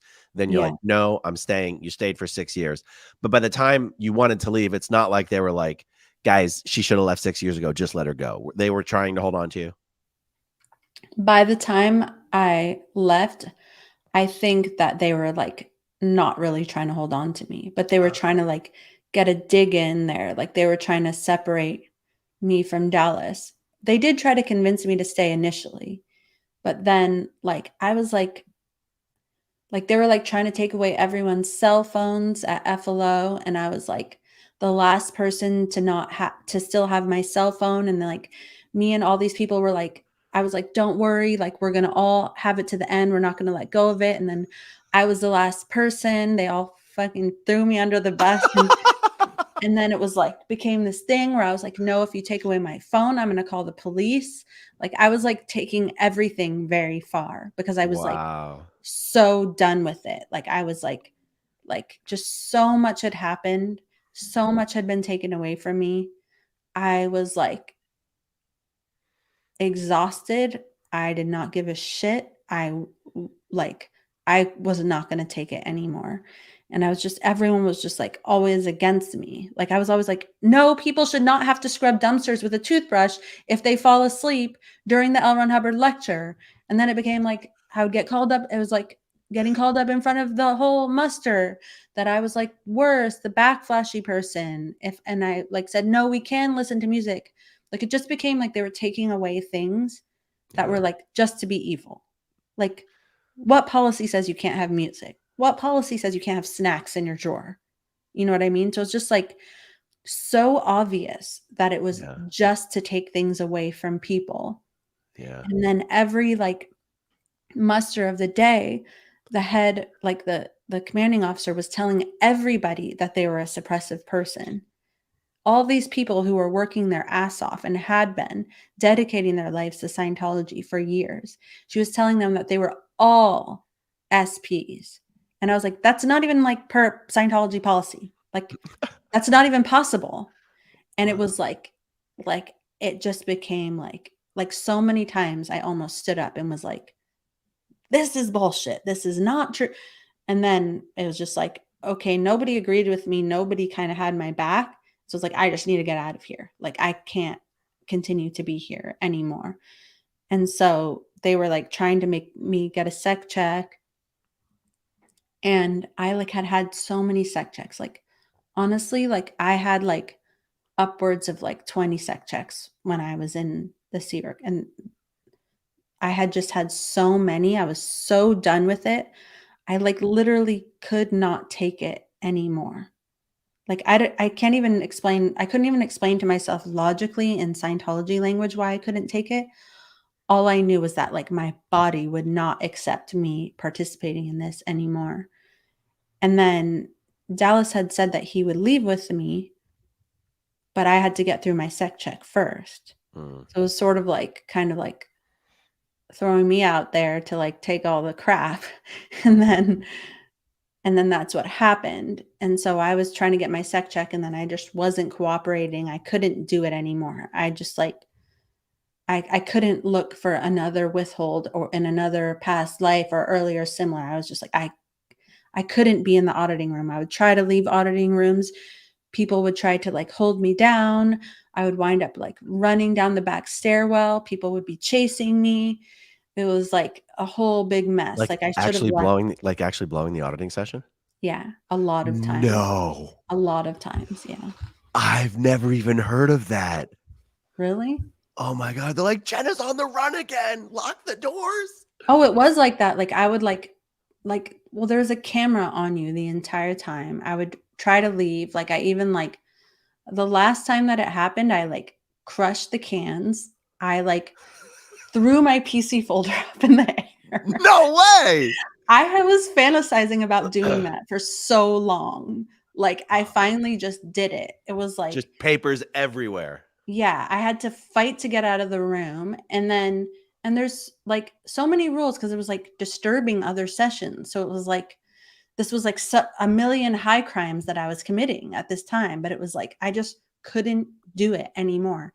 And I had to run to the back stairwell, and then there was like other people, security guards, like racing to beat me to the stairwell, meeting me at the bottom, and me like just running out at the last second before they could catch me, and like screaming on the street, leave me alone, at which point they just like leave and are like, we can't create a scene. We can't create a scene. Oh, And then, of course, it's all stupid because where else do I have to go? Was this in your book? I think so. Oh my God. I've never heard of something like that happening. Yeah. At the end, I was just like done. So, and then basically, like Dallas was coming home every night and he was like, yes, just get through it. And then I'll come with you. And then he started like coming home later, and then he started not coming home, and I would be like, and he started being like, I was like, are you going to come with me? And he was like, I don't know. Like, I don't know. I was like, what do you mean you don't know? Like, this is why I agreed to do this. We were both going. Like, he genuinely wanted to leave too. And then he just started like becoming more and more distant. And then finally it was like, he's not going anymore. And I was like pissed off and upset. I was like, loved him. I was like, you were going to come with me and you changed your mind. And he was like, he didn't want to like not be able to talk to his parents again. And then they were like, they asked me to sign like an NDA.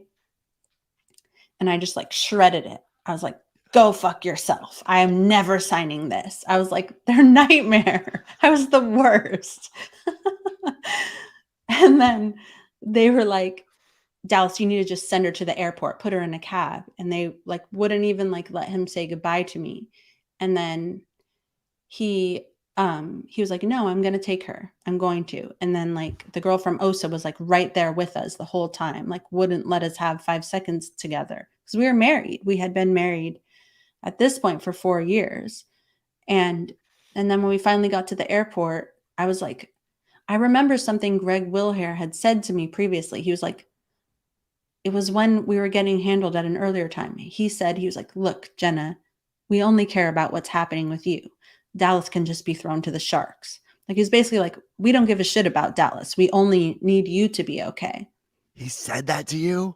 Yeah. And for some reason at that time, I was like, if I leave him here, I'm doing something bad. Like, he's just going to get treated terribly. And so I was like, look, I'll stay like long enough. I said this at the airport when I was about to leave to go to my parents' house. And I was like, I'll stay with you. And then they were like, when I told him that, he said, okay, I've been talking to Mike and to all these people from OSA and whatever, and they've been telling me bad things about your parents and all this stuff. So he had been being like dealt with by them for weeks and had been like sort of convinced, which, by the way, Mike has told me all of this and he's apologized and he's done like many things, like, for my book. He helped me to tell this story and what was happening behind the scenes. So there's like not hard feelings there. But and then they were like, and so when Dallas told me that, I of course was like pissed off. And then they were like, basically they were like, now you both have to go. Like, they're like, she can't stay. So then that's when we finally left. Oh my God. They hit you with the Uno reverse card. They're like, oh, you're staying? Fuck that. You're both leaving. Wow. Yeah. Wow. But then we went to San Diego where Dallas's family lived. And I guess they didn't want us to be there because they were Scientologists. They thought we were going to my parents' house. So they like packed up this whole like U-Haul truck. And it was like the most bizarre inventory that I've ever seen. Give me 5 seconds while I replace my light. This is a ritual we have here. Hold on.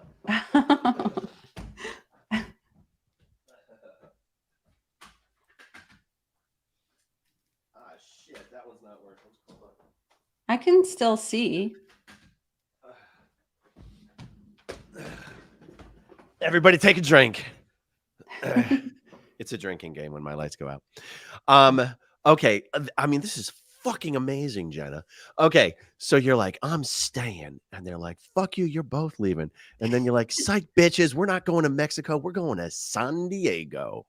Yeah. How are you even allowed to make that decision to go to San Diego?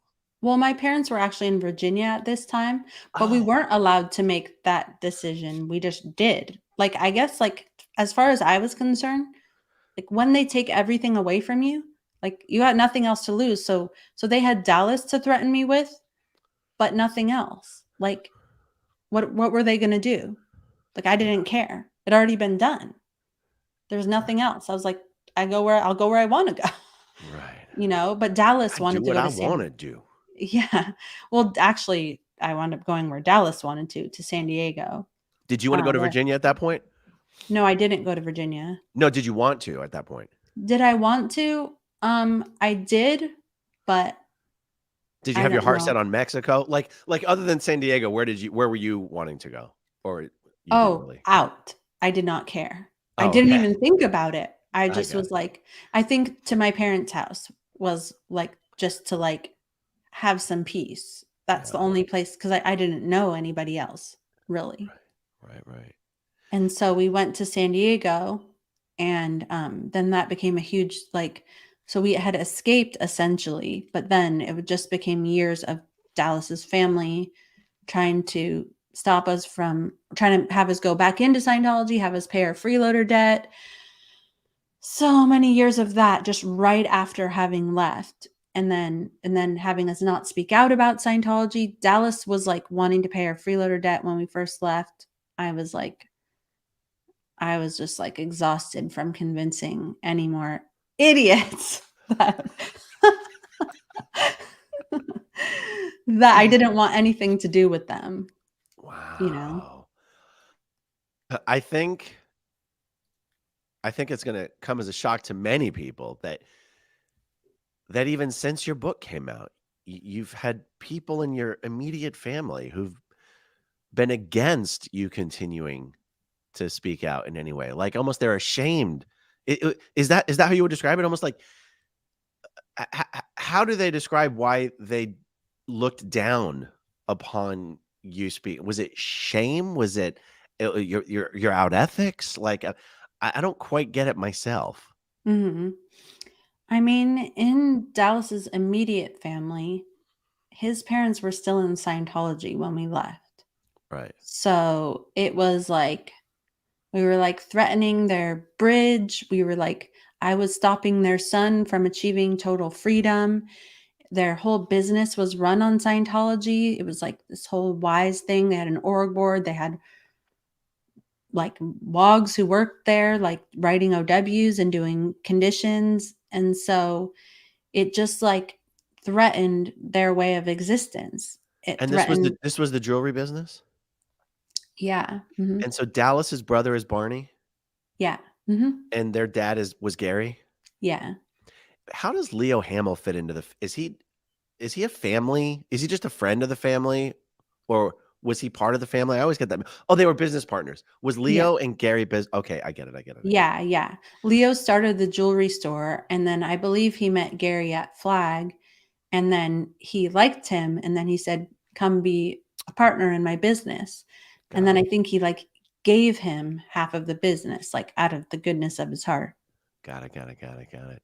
So then, so obviously, if they're still in Scientology, then you've got that huge push and pull bullshit. But Yeah. then you write the book, and that's 9 years ago. By the time you wrote the book, was Dallas's family already out of Scientology, or did your book kind of drag them out of Scientology?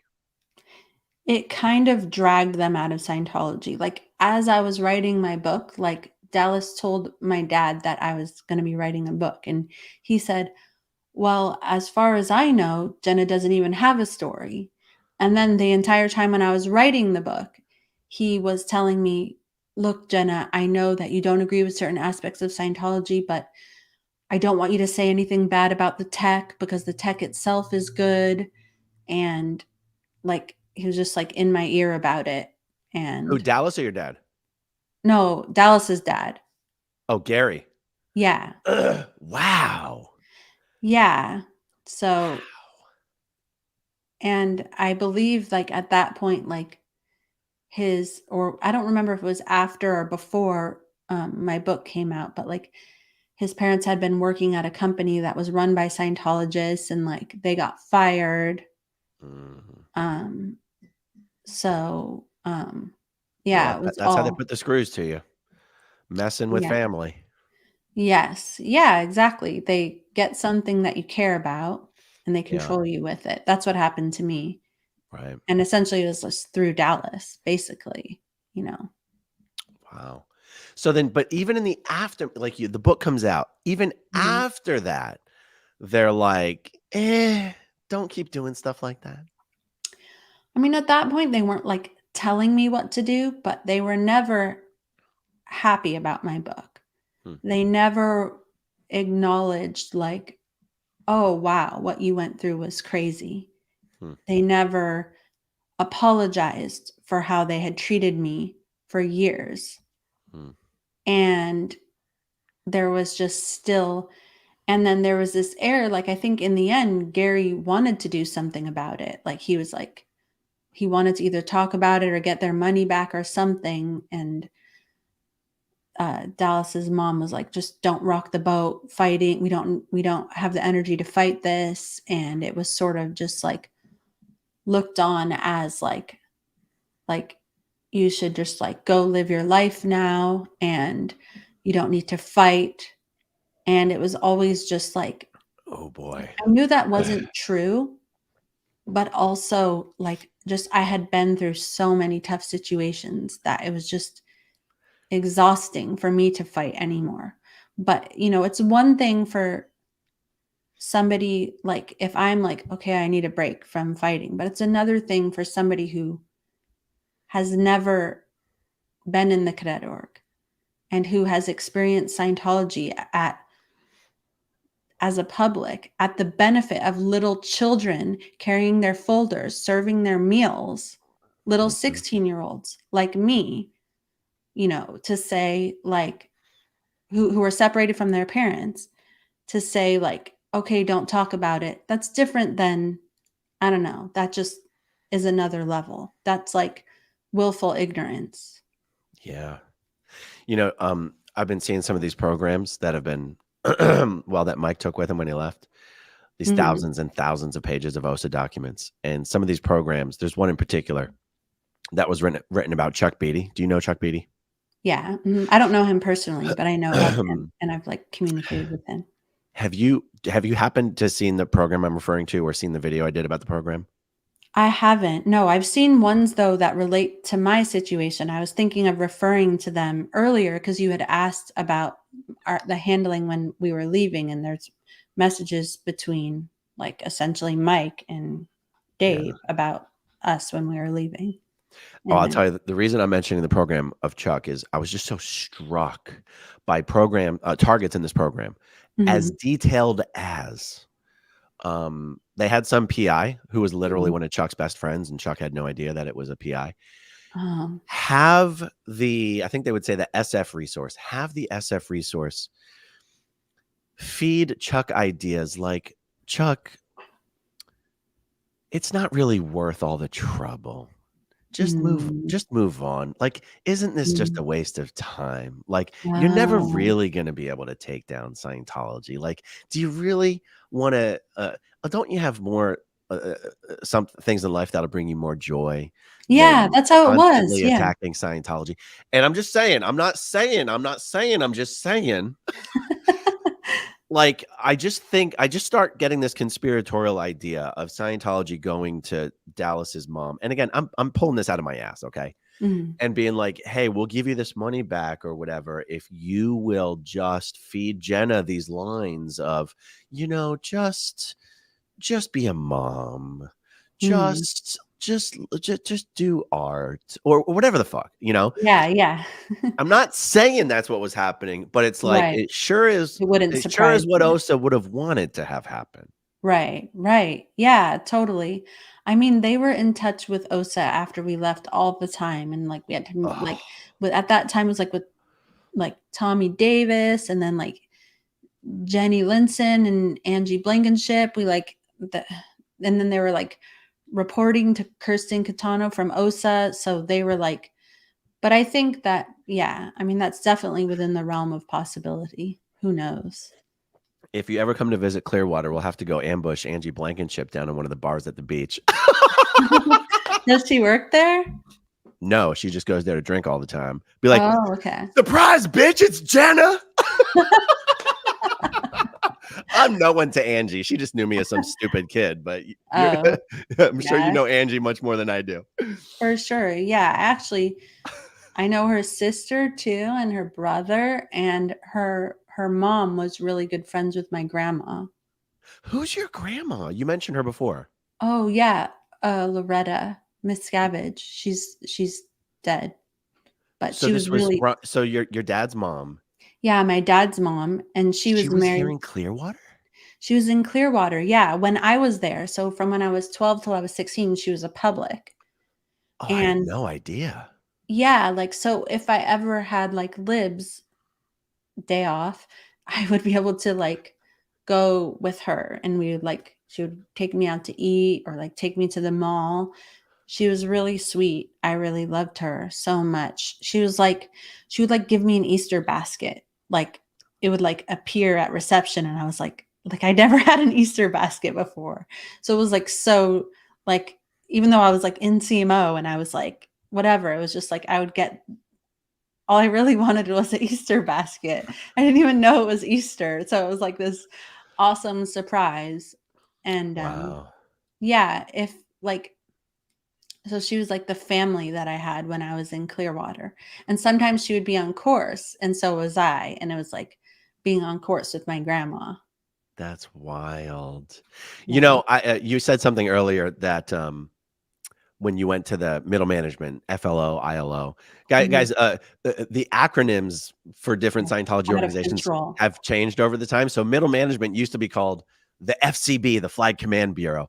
And then it was changed to the Flag Liaison Office, the FLO. And then it was changed to the International Liaison Office, the ILO.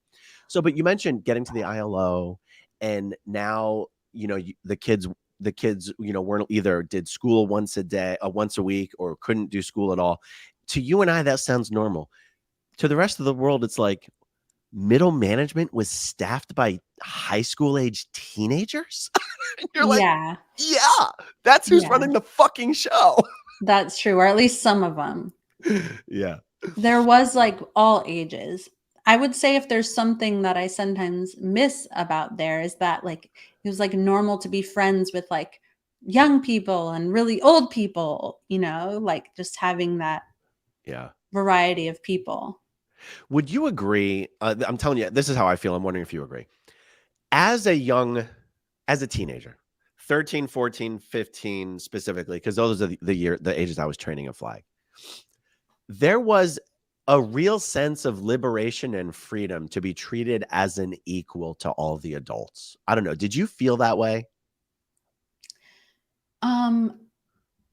Well, I had never had it any other way. So like at the ranch, we were like there was the head of the cadet org. They were like, we called them sir and Mr. And like if I was the head of a division, I was called Mr. Miscavige as well. And I always had a job and would do the deck work.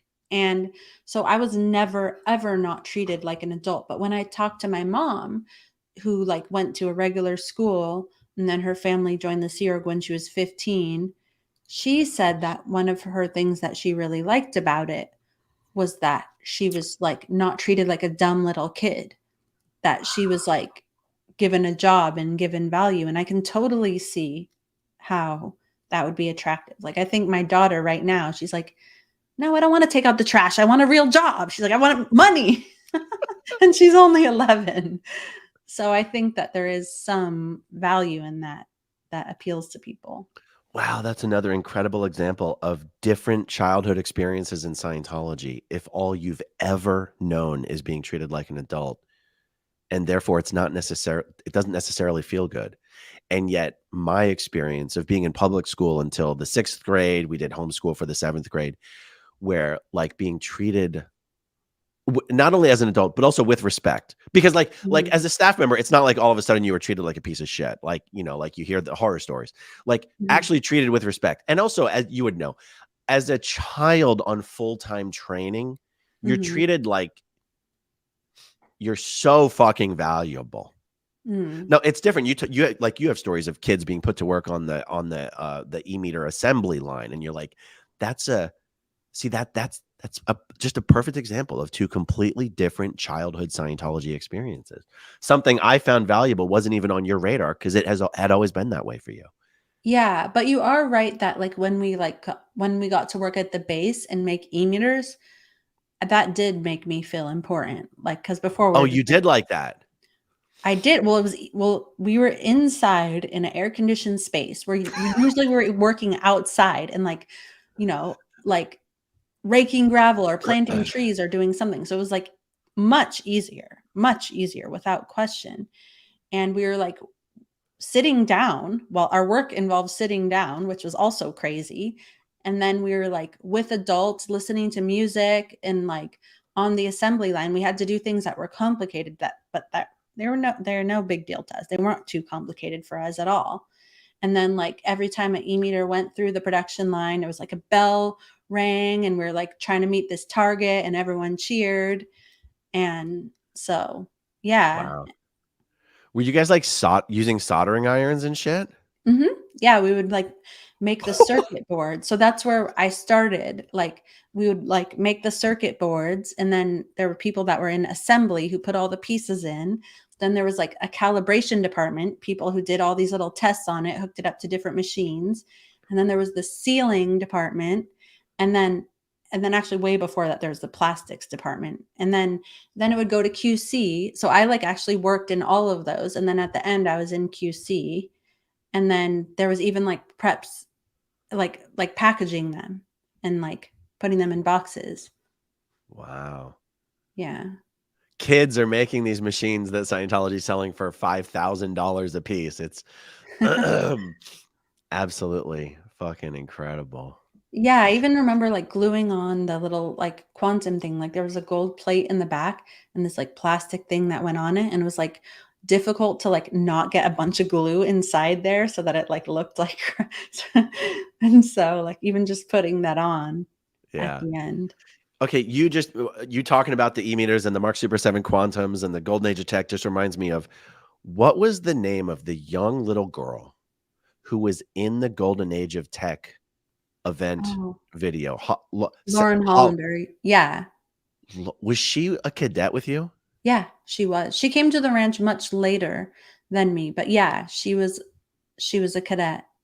I have always wanted to find that event video, never been able to find it because it's you couldn't have a better piece of evidence for how children are expected or valued to do auditor training with adults, where literally the video that Mhm, Scientology produced for the new auditor training system mhm. featured like an 11-year-old girl. Right. Mhm. Yeah. Yeah. Um, okay. When you left the Sea Org, Mhm. was it difficult to have a relationship with your parents? Um, when I first left, no, I mean, they were in Virginia and I was in San Diego. Hmm. So I think there was a few years like with my parents, where it was like just like we were able to speak openly to each other about all the things that went down, and that was really nice. And then after several years of being in San Diego and it being really difficult with Dallas's family, and after our son was born, we moved to Virginia, and that was a bit difficult. Like it was a bit like, I don't know how to explain it. Um, yeah, I mean, just the family. There was really good times and there was difficult times. But in the end, I think I didn't realize it, but I was just surrounded by people who had been involved in Scientology, that I was like not a I was not a believer. And um I don't know, like if I didn't like that environment or I wouldn't get along with them, I always just like believed that it was me and that I was like just like a Hmm. bitch or unlikable or whatever, or I was doing something wrong. Hmm. But like I don't know why I would be so stupid not to realize that it's actually all these people were involved in this thing, Yeah. and we just see things very differently. Did you ever have to deal with your parents still trying to push Scientology shit on you? Like, were they independent Scientologists? No, they weren't ever that, but people who are like them, I think there's certain things that they think that they don't even Oh, right. realize Right, right, that are right. necessarily from that, like a way of thinking. And even if it's not like Scientology directly, it's things that you have to believe in order to make what happened okay. Right. Did you guys, as Miscaviges, was there some, um, I don't know if I'm using the right words here, but some type of self-awareness where it's like, where it was extra weird that, so at this point, it's you, it's your dad, it's your mom, it's your grandpa, Ronnie Sr., your grandfather. Was it like, hey, are we all going to acknowledge the fact that we're all Miscaviges and we're out of Scientology? Like, it makes it extra fucked up. Like any other group family leaving Scientology could be like, we're former Scientologists, but they can't go, we left the church and our family member runs the damn thing. Like, Mhm. I Um, don't even know how to frame this as a question, but do you kind of understand what I'm asking? yeah, I totally understand what you mean. Yeah, I mean, so like by the time my grandpa came out, I was not living in Virginia anymore. We had moved back to San Diego. So not really. I mean, I guess there was my mom and my dad, me and Justin and Sterling. But I mean, I guess we didn't really need that reassurance because we already knew that it was fucked up there. Like we were Right. already like none of us needed to be sold on that, really. Some people leaving Scientology struggle with whether what's wrong with Scientology is Mhm. because of L. Ron Hubbard or because of David Miscavige. Right. A lot of people Did do. But did you guys as Miscaviges struggle with that less or more than your average bear? Were you like, no, it's definitely because of fucking Dave? Or were you like, well, Dave's bad, but it's really LRH? Yeah, I don't know. I don't know. That's a good question. I actually think we might think different things about it. Like, I think that it's all of it. Like, it's not only Dave and it's not only it's just they're all fucked up. The whole thing is fucked up. I don't think that it was like okay when it was just LRH and then now it's just only bad because of Dave. That's ridiculous, you know. Well, sorry for people who think that. Everyone's point of view is important. No reason to apologize, but Yeah. I because think Jenna, it is pretty crazy, right? that, That there's only one Hubbard left in all of Scientology, and every other Hubbard has left, and there's only one Miscavige left in all of Scientology, and everyone else has left. And it's incredible that Scientologists as a body don't seem to go, what the fuck is up with that? that's true, but I don't know if they know. I don't know what they know because like when my parents had left, I was required to keep it a secret. I was not allowed to tell anybody. It was like this big secret. Like even when I was together with Dallas, he was always like, "Well, ask your parents if we can get married." And I was like, I like couldn't tell him. I would, and like I told my other friend, You couldn't even tell your husband they'd left? no, I did tell him and got in trouble, but I couldn't tell anybody. It was like this big secret that I was always keeping from everybody. So they didn't want that knowledge out there. Like, in fact, when I called Benjamin that one time that I'm referring to, like when Mike had left, I had said, just so you know, the reason why I left Florida was because my parents had left. And he was like, oh, I thought it was because you did something like whatever. So nobody knew that that was why. And when I was getting declared or getting a COMEV, Dallas's dad wanted us to go get a COMEV. It was like, I did not want to go get a COMEV. It was like, anyways. So I went there and what was I even talking about? I got so annoyed by that. That fucking Kamev, that dick. I know. That you weren't really allowed to tell people that your parents had left. You called Oh, Ben. yeah. Ben didn't know. Right. Okay. When mine and Dallas's COMEV came out, like they just like sent it, like they just addressed it to a few people in PAC or like whatever. And I was like, no, I want this to go to everybody. I want everybody to see it.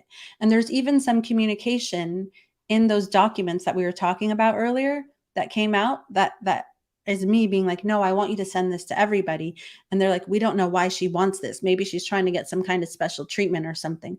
But I wanted everybody to see because I know a lot of people in Scientology. I was at several different bases and I like had a lot of people that I was friends with or that I remember. I wanted to plant that seed of doubt in their mind. I wanted them to see that Jenna Miscavige, who they knew, maybe they're not saying like everyone loved me. I'm just saying who they knew. I wanted them all to know that somebody in this family was getting declared. I even said I wanted them to put Miscavige on the COMEV because I wanted people to see, because that's the type of thing that I would think that would plant a little seed of doubt in people's minds. But I think they just like issued it locally, probably didn't issue it to anybody. So Probably put Jenna Hill on it, right? they did. Yeah. They knew. Yeah, but there's this whole communication where I'm like, I want you to put Jenna Miscavige, that's my legal name, and I want you to issue it to everybody. And they're like, should we do this? Why is she saying this? They're like, this is some kind of Jedi mind trick. What is going on here? Exactly. Wow. Does your, I mean, are you close with your parents? I've never asked you. I speak with my parents and I'm close with them, but I wouldn't say that it's like, I don't know, it's not like how I am with my kids, Yeah. you know, but we have a good relationship and like we talk to each other, I guess. So. Do they have a problem with you speaking out? No, they don't really. Yeah, I think that I think that sometimes they see things differently than me. I mean, mostly my dad sees things the same as me. I think sometimes my mom had a little bit of a different experience than me growing up, where it wasn't, but she acknowledges that it wasn't as bad for her when she was younger. Was she Like raised in growing up on the Scientology? street. Was she raised in Scientology? Your mom? Yeah, I think I don't know what at I think that her parents became Scientologists, public Scientologists, like they read Dianetics. This might be wrong, but like around when she was 10 and then around when she was 15, they all joined the Sea Org. And on that point, it was like a boat that was not the Apollo, it was like some other boat name. Mm. And then they wound up all leaving and she wanted to stay, kind of like what had happened with me.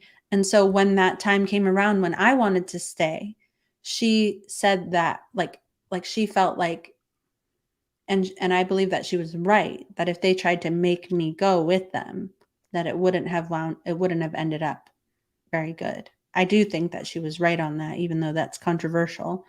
But so she had had that experience before, and she stayed when all of her family had left. Amazing. Now, it's funny whenever I hear stories of how old Dave was when he got into Scientology. It's funny. I never hear the stories always center around Dave. It never centers around Ronnie, your dad. So, Mhm. so your dad must have been like, I don't know, 15, 16, 17 or something by the when his folks got into Scientology, right? Like how many years older is your dad than Dave? Well, I think Dave was born in 60 and my dad is born in 57, so I think like 3 years. Oh, that's it. Okay. Yeah. I see. And so okay, so your dad might have been like 15 or something. Yeah, right. Yeah. He was in high school. Does he ever tell you crazy stories, or is that not necessary because you already know all the crazy fucking stories? He does tell me crazy stories, and he has, but he's told me I hear so many crazy stories all the time that my mind is like, "Shh, there's everything's just crazy."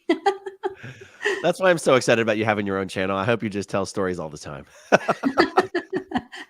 People love stories. I love stories. Oh my god, I That's love true. I stories. love stories too. But he doesn't have LRH stories, right? Because they didn't work with LRH. I mean, even Dave hardly worked with LRH. Did your dad work with LRH? I don't think so, but I'll have to ask him directly. But he hasn't Yeah. mentioned it in the way that my mom has. Did your mom work with LRH? Yeah. Mhm. Wow. See, all the stories that people tell are always just about Dave. I've never heard any stories about Ronnie and how he rose up through the ranks and I've never heard any of Ronnie's stories. Yeah, I mean, I guess like growing up, I wasn't around my parents a lot. So I did not hear a lot of these stories at all. Like I didn't even know like how my parents met or anything like that. I didn't know anything until until after, but that just everyone else knew. And then there would be things that Shelly would tell me that just like would come out of nowhere. So yeah, I don't know everything. Like yeah, Wow. but I'll have to ask. What year was it that you routed out with Dallas? At the end of 2005. That was after Shelly was taken off post. She was taken off post sometime in 2004. Did you Right. was that on your radar at all? It was a little bit on my radar that I hadn't seen her. There was one time, I'm trying to think if it was before yeah, it was before I went to Australia. But like Dave and his whole entourage came into the landlord office where I was working and Shelly was there and Lou was there and they both recognized me and they like said hi on the side and Dave came right up to me and he was like, "Do you know where the landlord dude was, whatever, some dude?" And I was like, "Yeah, he's right over there, sir." And then I don't think that he recognized me. And then No. I did see him later. It was when I was going to Australia, because shortly after that, I was leaving to Australia. So I don't know if it has to do with that interaction or what, but I saw him in the HGB and he said, "Jenna," he was like, "Oh my God, you look so different." He said, and I was like, "Yeah." And he's like, "What are you doing?" I was like, "I'm going to Australia." And he was like, oh, that's great. And then Shelly saw Dallas or something and asked him, was like, you're still here? Like, I thought you were supposed to be gone or something. Like, something like that. Anyways, yeah, I don't know. But that was, so Wow. Dallas actually saw her, and it was the first time he had met her. And she was like, oh, it's nice to finally meet you. So that was Dallas meeting Shelley, and this Yeah. was, are you saying that was 2005? No, I think it was 2004. Okay, okay, okay. Yeah, yeah. So, Larice, Lou, these people to me aren't real because I've never met them or known them. They're just faces I've seen in photos and names.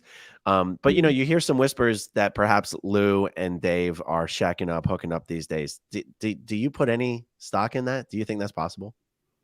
I mean, I have not been in a position to see why people might think that. Like, I don't see them together. I don't know. It seems crazy to me because there wasn't like anything there when I was around them, but Yeah, yeah, anything's possible. People working together, you know, yeah. could be. The only two anecdotes I can point to is Leah at Tom Cruise's wedding. I think she Mhm, reported seeing Lou sort of smack Dave on the butt or pat him on the butt a little bit, which seems weird. mhm, Like that's not something Sea Org members would do, even if they're married. Like, I mhm, mean, like that's not married Sea Org members don't exactly do public displays of affection, really. mhm, Um, and the other thing is, I think Mitch has said that he was flying on Tom's jet with Dave and Lou, and Dave and Lou retired to the bedroom together. And it's like, does that mhm. necessarily? Who knows? I don't know the dynamic. I don't know how it works. I don't know. Picture Yeah, me like reading him a bedtime story. I don't fucking know. right. Um, Yeah, I honestly have no idea at all. yeah. What do you make of the whole Shelley thing? Um, I don't even know how to ask that question any better than that. Yeah. I mean, I do feel worried for Shelly. I feel sad that she's still in there, and I feel like I do wish she could come out. And I guess I also I guess I'm also kind of like, where's everybody else, you know? Like, cuz I have so many other friends in there who were in there since they were little kids, and who, I wish they were out as well. I wish they had the same freedoms that I have, or so I'm like kind of unsure on why specifically Shelley, although she is I guess was a public figure. So I also do wish that she was out. I just don't want to only give her importance because she's Dave's wife and not give importance to other people who were nobodies because they didn't have that same important position, because they're all somebodies and they're Right. all important, and many of them grew up in the same way that I did Right. and don't have anybody asking after them. Yeah.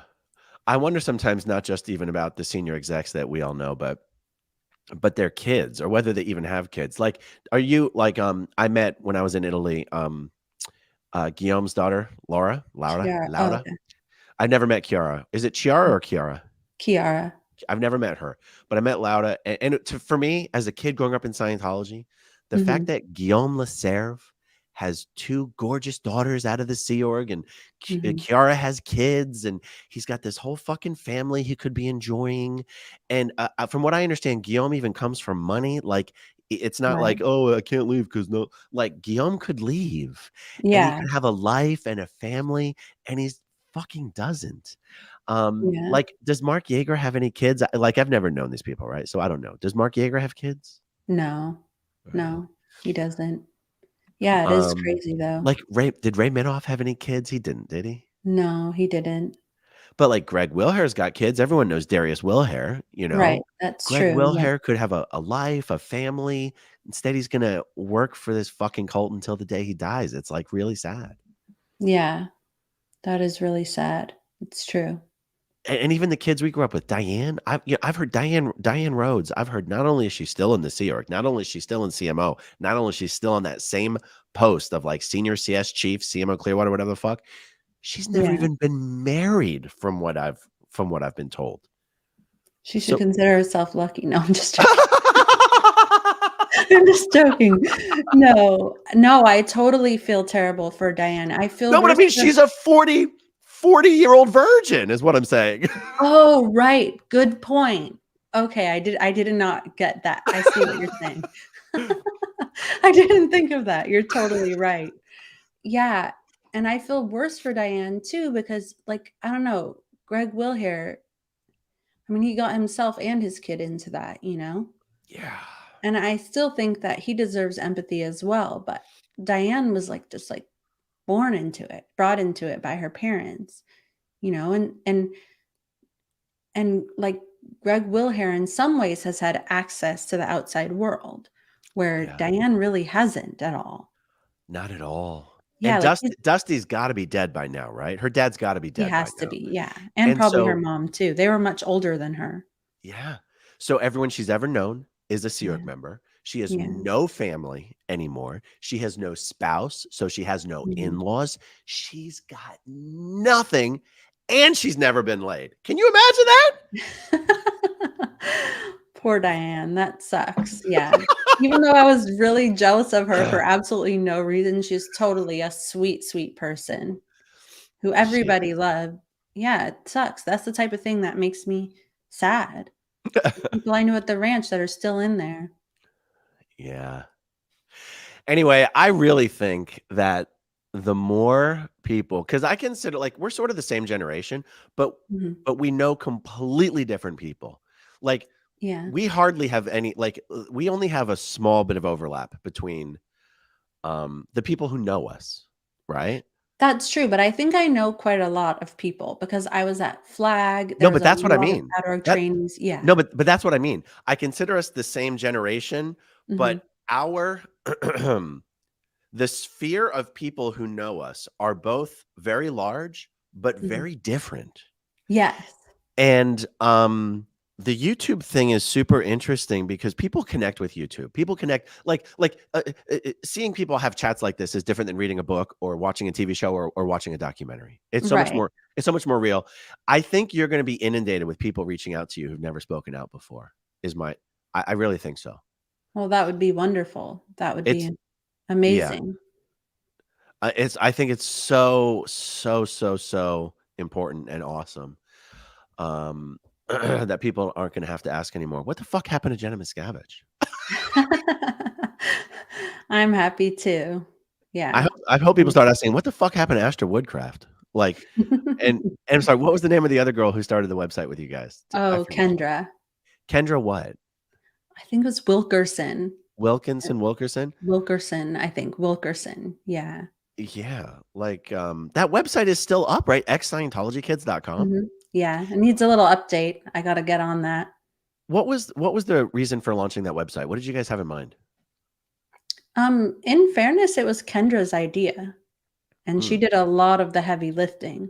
But it was to give people who had grown up in Scientology, who were kids, to give them a place where basically they don't feel alone. There's other people out there who've had similar experiences and answer questions for them, not just for outside people, but for them. Like, you know, like I remember when I left, I was like super afraid, even though I knew it was ridiculous about like the whole OT3 deal. I was like, okay, I know that that doesn't logically make sense, that I will like, my mind will like be blown and that I will be like permanently handicapped if I learn about this, but I'm still kind of scared because like it's not reversible if this is true. And so I think like, you know, a lot of those questions are answered in a very gentle, relatable way. And um, people could just talk about stuff in the forums, and it just gave people a place to like feel like they weren't alone. You know, they weren't yeah. crazy. I think that's what's so important when people leave is Yeah. they have not been validated for how they have felt about this their entire life. They've had to push down their feelings, confess them as overts. They've been told that if they natter, that it's because they've done bad things. So it was just like a safe place for people to finally be validated. People who are probably still have like their mom in telling them that they're doing something horrible. just a place where there was other people like them, where they wouldn't feel totally fucked over and alone in this world. And yeah. That's awesome. Well, I hope YouTube becomes like the next chapter of that effort. Mm-hmm. You know, it used to be that all the communication or the chit chat amongst former Scientologists was always in writing on these forums, these blogs, these, Mm-hmm. groups and everything. And Mm-hmm. now people can just chat. Yeah, and talk about it themselves without Yes. any gatekeepers, you know? Yes. Yes. I Yes. agree. I love that you're empowering people to do that. I think it's so important I think it's and so so fucking smart. important. It's hard to even emphasize how truly important it is that you don't have to go to someone else. Do you want to tell my story? It's like, Right. oh, what about Tom Cruise and David? Exactly. They only tell, like, the least important part of it, and then you were like, "Why did I take so much time talking to that person?" And then it just becomes this stupid thing about Tom Cruise. Yeah, And then other people who are waiting to see it are, like, disappointed because they're hoping that it gives them some relief or makes them feel some sort of recognition for what they've been through, but it's just made to be, I don't know, like, to get clicks or something. So I think that it's really good that you're pushing this, and I want to contribute to that in some way. Like, I feel a lot of empathy for people who have left, who don't have a family, who are still struggling with, how they have been taught to treat themselves and how they have been treated their whole lives. That stuff doesn't just go away, you know?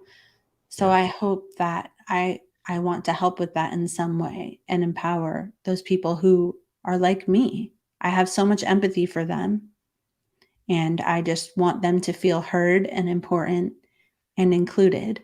And I'm not sure exactly how I'm going to do that yet, but that's the direction I want to move in. that's awesome. That's awesome. Well, I really do think you're gonna, see a whole bunch of people coming out of coming out of the woodwork. I don't even mean that like dismissively or derogatorily, but people Yeah. who are like, it's also one of the reasons I've wanted to try to get people to understand that doing a YouTube channel is it might seem intimidating. It might seem like people always go, "What could I possibly have to offer to the conversation?" And I go, "What the fuck are you talking about? Your experience. Look at me. I was Yeah, never an int. I was never, I like everyone just has their own experience." And um, absolutely. Yeah. And everybody's story is important, and being at int does not make your story more important.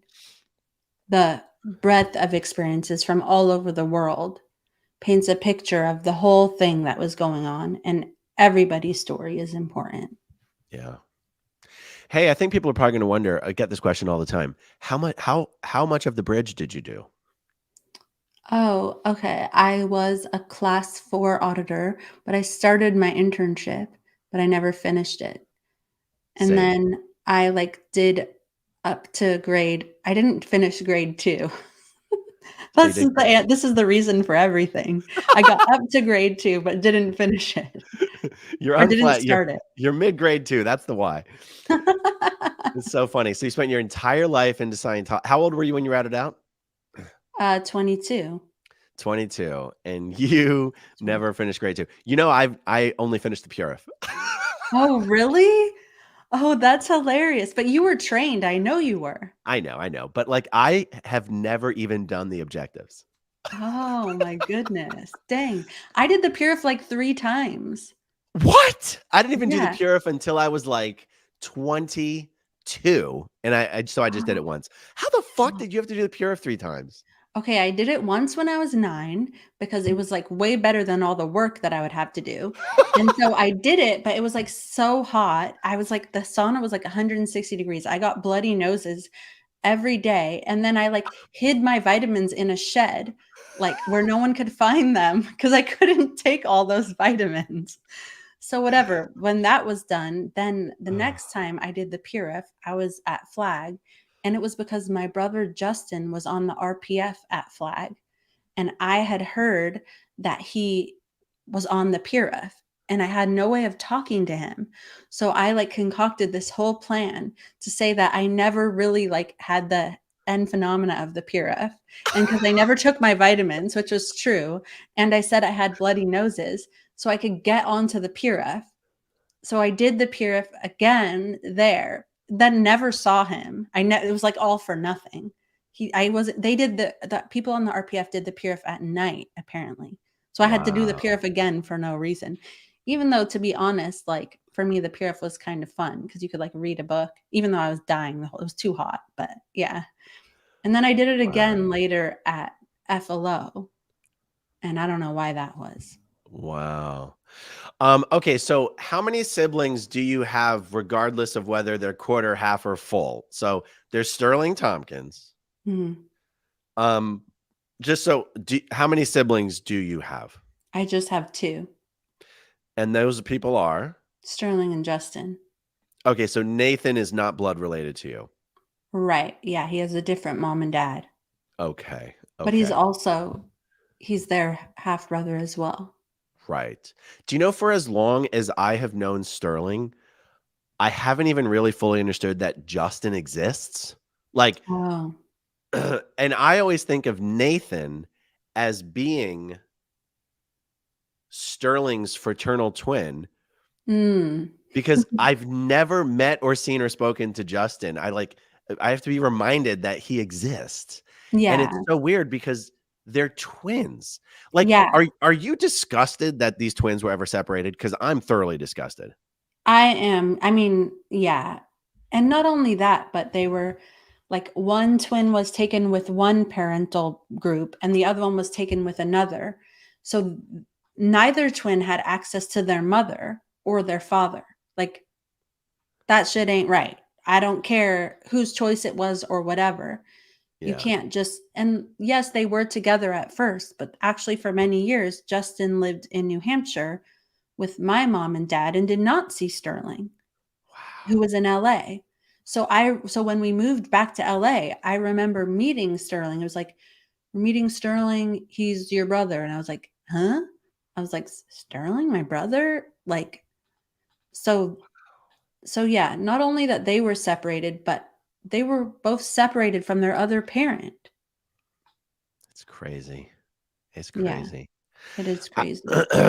I feel like one of the most destructive things Scientology does to its members, to society, is the destruction of the family unit. I mean, you can probably make a pretty long list of destructive shit that Scientology does, but the Mhm. way they just discard and destroy and minimize family is so antithetical to what traditional religion is usually all about. Usually religion is Mhm. about, I don't want to overstate it, but it seems to me that usually religious folks value family.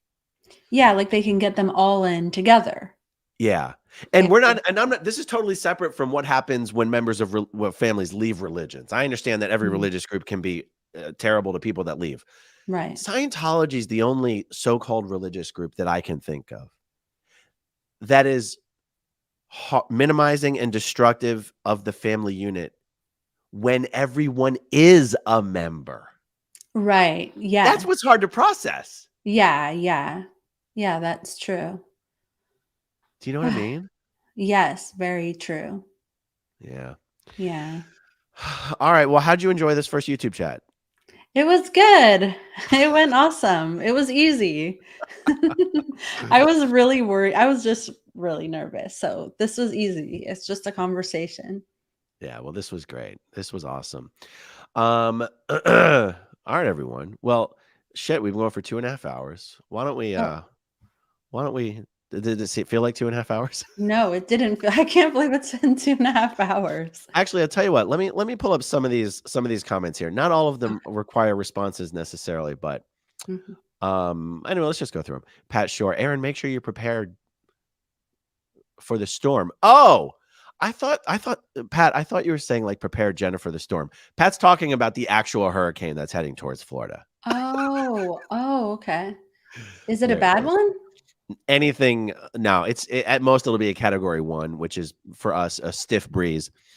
And and it never actually hits us anyway. But school's Yeah. already been canceled for Wednesday. So Oh, wow. Let's see. Lisa Marchbanks. Welcome, Jenna. We're so glad to have you join the SPTV family. Sending you lots of love and looking forward to all your coming content. Thank you. That's sweet. Arnie Van Halen. Jenna, your book is definitely in my top 3. Yours, Mike's, and Mark's. Much love from Sweden. Oh, thank you. That's so sweet. Dave Owens, this interview and Reese's calls, the recorded phone calls, really highlight the massive human damage this cult causes. I'm glad Jenna and Reese are now finding peace. SPTV forever. I'm curious. Do you hesitate to call Scientology a cult? Like, do you try to use nice words to be nice to Scientologists, or are you like, fuck that, I don't care? Oh no, no, not to be nice to Scientologists. I just I do struggle with what to call it. Some people I'm like, because it's like when I was in the cult, it just sounds like people like laugh at me and be like, I can't believe you just said that. So like just sometimes like, I don't know, if I'm in an interview, I call it the church, and then sometimes I call it the cult. I don't know what to call it, to be honest. I'm still figuring it out. Yeah. All right. Pat Shore says, AA Run, you got to send Jenna an SPTV mug. Oh, I should send you a mug. Actually, I can help you get a merch store set up. I can send you all the designs for this stuff too. You can have all this stuff in your own merch store. Oh, cool. Let's see. Door handle. Question for both. Any tips on planting seeds in a family member that is in the Sea Org so they could escape? I don't know. What do you think about this? I don't know. That's so hard. I mean, I think that like the stronger, like if you have any connection, like the best thing you can do is maintain it. Like the nicer you are, the more of a safe space you are for them, the more likely that you'll be the first person they think of when they're ready to leave. Like, so even if you don't even directly talk about it, like just being a safe place is everything. That's right. I totally agree. Annette Ferrone. So happy to see you, Jenna. Found and read your book last year. I'm an ex-paying public Scientologist, believed in it for more than 35 years. So happy to have found you all speaking out. Thank you. That's Hey, sweet. do you have some email, like if people want to email you or message you or reach out to you, is there a way for them to do that that's open to the public? I have that Jenna at ex-Scientologykids.com. I just need to make sure that that's working still. Okay, cool. Yeah. Cool. You are enough, says Susie Q. Sorry you've been through so much trauma. Yeah. That's Do you find it do you find it difficult to talk about your own story much? I mean, I know you've written a book about it, obviously, but like for me on my channel, you'll notice I never talk about my own story. Probably because if Yeah. I did, like, how many times can you tell your own story? Do you find it hard to talk about? Like my brother, I can't talk about really, so I don't. Like you don't talk about it because it's upsetting to you? Mm. Is there any part of your story like that? To be honest, like, no, because it's like just was normal, you know? But I completely empathize with you. Like, I really do. Yeah. It's just like, it was just every day, you know? Yeah. Makes But sense. yeah. All right. You'll be Jenna. on my channel and we'll talk about it. Maybe. We'll see. Thank you so much, Jenna, says Jen Hack. You're brave. You're beautiful. We all appreciate you sharing your story and love your humor and strength. Oh, thank you. Have you spent a lot of your life with people telling you you're just a bitch? It seems like you sort of mentioned that. Like people always like, oh, Yeah. you're just being Is that right? Yeah. Or Because like you if just I always such a handful.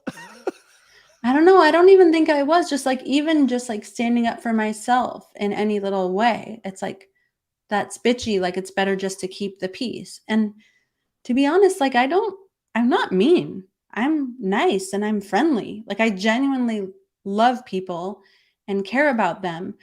But also like I have not been lately, but I have always been in the Sea Org, somebody who's like, that's not okay. Like I will not, that you can't treat me like that. But it's never been in like, you're a piece of shit, you deserve to die. Like it's not like that. It's like, Right. no, these are my boundaries. So But yeah, I think being told there that I was a bitch all the time, I was trouble, I was like whatever, but they're benefiting from telling me that. Well, so now that I think about it, that's something that you've always been fed from people who were trying to control you and couldn't, Yes. Right, right? exactly. Yes, all the time. Right. Right. Incredible. Did you ever have juniors in the Sea Org? Not really. I mean, when I was at the ranch for like a very short amount of time. So like at the ranch there was cadets and then there was pre-cadets and then there was children. So there was like different age groups. The children were the youngest. So like Laura, when I was at the ranch, was a child. So for a little bit I was in charge of the children's group. I was like responsible for making sure they like did all their hygiene things, that they did their work and that sort of thing. So that was probably the only time I had juniors. Yeah, that doesn't count. Yeah, okay. But it is adorable. Yeah, No, it's funny because it's hard for me to think of Sea Org, like people who came out of the Sea Org who just like how do I say this? You've had this run on you for an awful long time.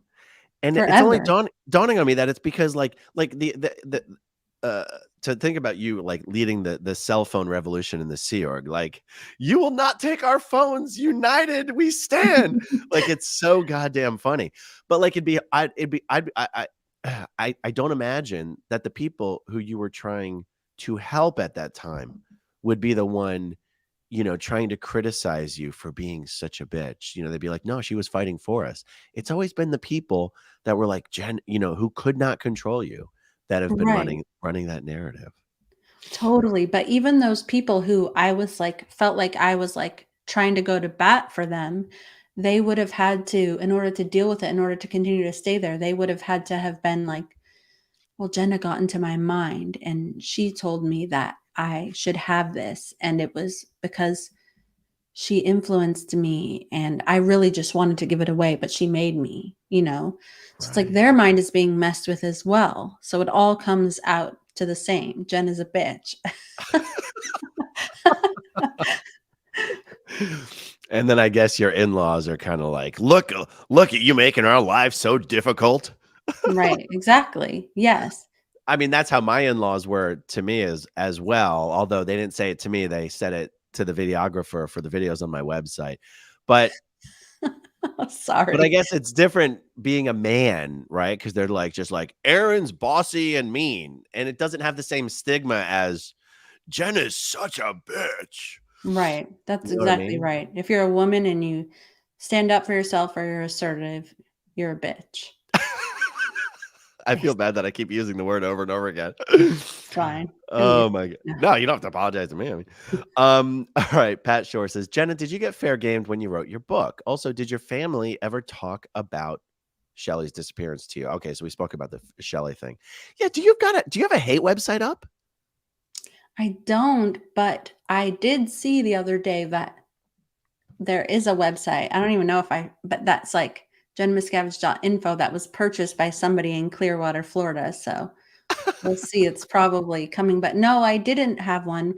But we were fair game. Like we were followed by PIs. Even for a time, there was somebody like a friend of Dallas's from the Sea Org who came and lived with us for a few months who, based on those documents, I think was a spy. Who was And it? his name was, Matteo. He was Italian. Not Matteo Gabbiati. No, I don't Okay. think he was only at FLO, but he was like, Wow, you think he was spying on you guys? yeah, based on those documents. I didn't think so at the time, but, um, yeah, and then, like, we, like, had, people trying to meet with us, or they were meeting with Dallas's family, trying to get us to take down, like to stop the Nightline interview that I did, to stop Right. all sorts of different things we were doing.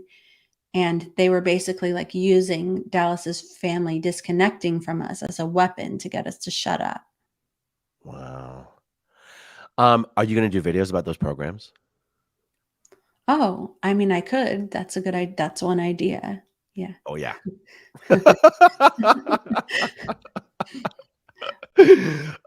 Mark Headley, the cracker licker himself. Jenna, you did amazing. You will kill it on YouTube. Oh, thank you. Lydia von Stretchklaw. Jenna, our SPTV Nation loves you. Oh, thank you. Joni Cummings, Jenna, love the interview and welcome to YouTube and SPTV. We love you. That's sweet. Okay, when you said you crushed the cans, like with your hands, with like Thor strength, or like you jumped on the cans, like what did you do? So, like the newer cans, they weren't like the ones with the S in them. They're like the ones that you plugged in. So I Okay. just like threw them on the ground and stepped on them. Oh, you stomped on them. Okay. Yeah, because it was like they couldn't make me pick them up again if I did that. I've literally never heard of anyone doing that. That is incredible. I And I just fantasize about it thro- for so long. throwing the PC, you like grabbed the PC folder and just fucking chucked it. Yes, yeah. I mean, I've been wanting to know what was in there for a long time, and I even saw a few things, and they were not nice at all. But I I know. remember when I was getting sec checked by Anne Rathbun, I would just sit there like fantasizing about. I was like, "There's a window behind me. I could just take the whole meter and throw it out the window." But then I was like, "What if I hit someone?" And I never did it, and I'm so mad that I never did that. It is hilarious to me to imagine you just fantasizing about that shit in a nodding session. I've never had such thoughts. What if I chucked that fucking meter right outside the window? That's but I, you probably had like 20 times more sex checking than I've had as well though. And from an RTC rep, that would be so intimidating. I couldn't deal with that. In fairness to like everybody else, like the people, like I had grown up around these people who were senior executives who were equivalent to my mom, and I still saw my uncle as a god and very important person, but I knew that the rest of them, like I could see them get in trouble occasionally. I knew that they got in trouble like the rest of us, but I still respected them. I still was afraid of them. But by that point, I knew one thing for sure, it was that RTC cared less about the tech than anybody else in the whole of Scientology in this year. Like they like would answer their phone when I was on session with them. Like they did not give a fuck at all. What? So yeah, like they literally, like nobody cared less about the tech than RTC. Nobody. That is incredible. Yeah, so I don't know. Maybe that's why I was like having those thoughts and other people weren't. It seems like this is a random thought, but do you think if Dave and Shelley had kids of their own, they would be different human beings than they are? I mean, I don't know. It's just a Mhm. random thing. Like it just Yeah, occurs to me, like they don't yeah. like for your father. The stories that you've told, your Mhm, father seems to have had a unique awareness and care mhm. for the child parent relationship and your experience. I mean, and I'm not trying to, gloss over anything, Yeah, but yeah. No he worries. seemed to be uniquely aware that there was something important about this relationship. Mhm. Whereas David Miscavige, by all accounts, doesn't even like kids. Right, but I will say that he was very nice to me as a kid. He would like come up to me, make jokes. He was very nice to me. I think he liked like having me around when I was a kid. And I remember he would come to the ranch, and they would like everyone would prepare. Like there was like this whole rumor that he would like walk into a room and feel the wall and he would know if it was white glove clean or not. So we were like had to white glove everything, and then they like wanted me to go up to him and be like, "Hi, sir, would you like some lemonade?" And I did that, and he was like, "You don't have to call me sir." He like saw right through all of this. He was like, "You don't have to call me sir." So I do think that he does like kids, or Hmm, he liked me. hmm, I think that he liked other kids, but I do think that what you said is very insightful. Like I think that seeing kids and liking them is different than having your own kids. And yeah. I absolutely do think that he would be a different person. I mean, you would have to be. if you had a kid of your own. I'm not saying he would be perfect because there's plenty of examples of many Sea Org parents who suck. But I I think imagine that he would might be feel a different. special kinship with children since he's about the same size as them. That's, yeah, I guess so.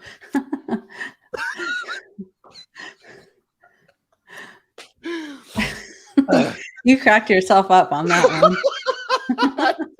I'm waiting for everyone else to laugh, and I'm like, I've never been close enough to Dave to actually understand his size, so I just Mhm. absolutely love making fun of it.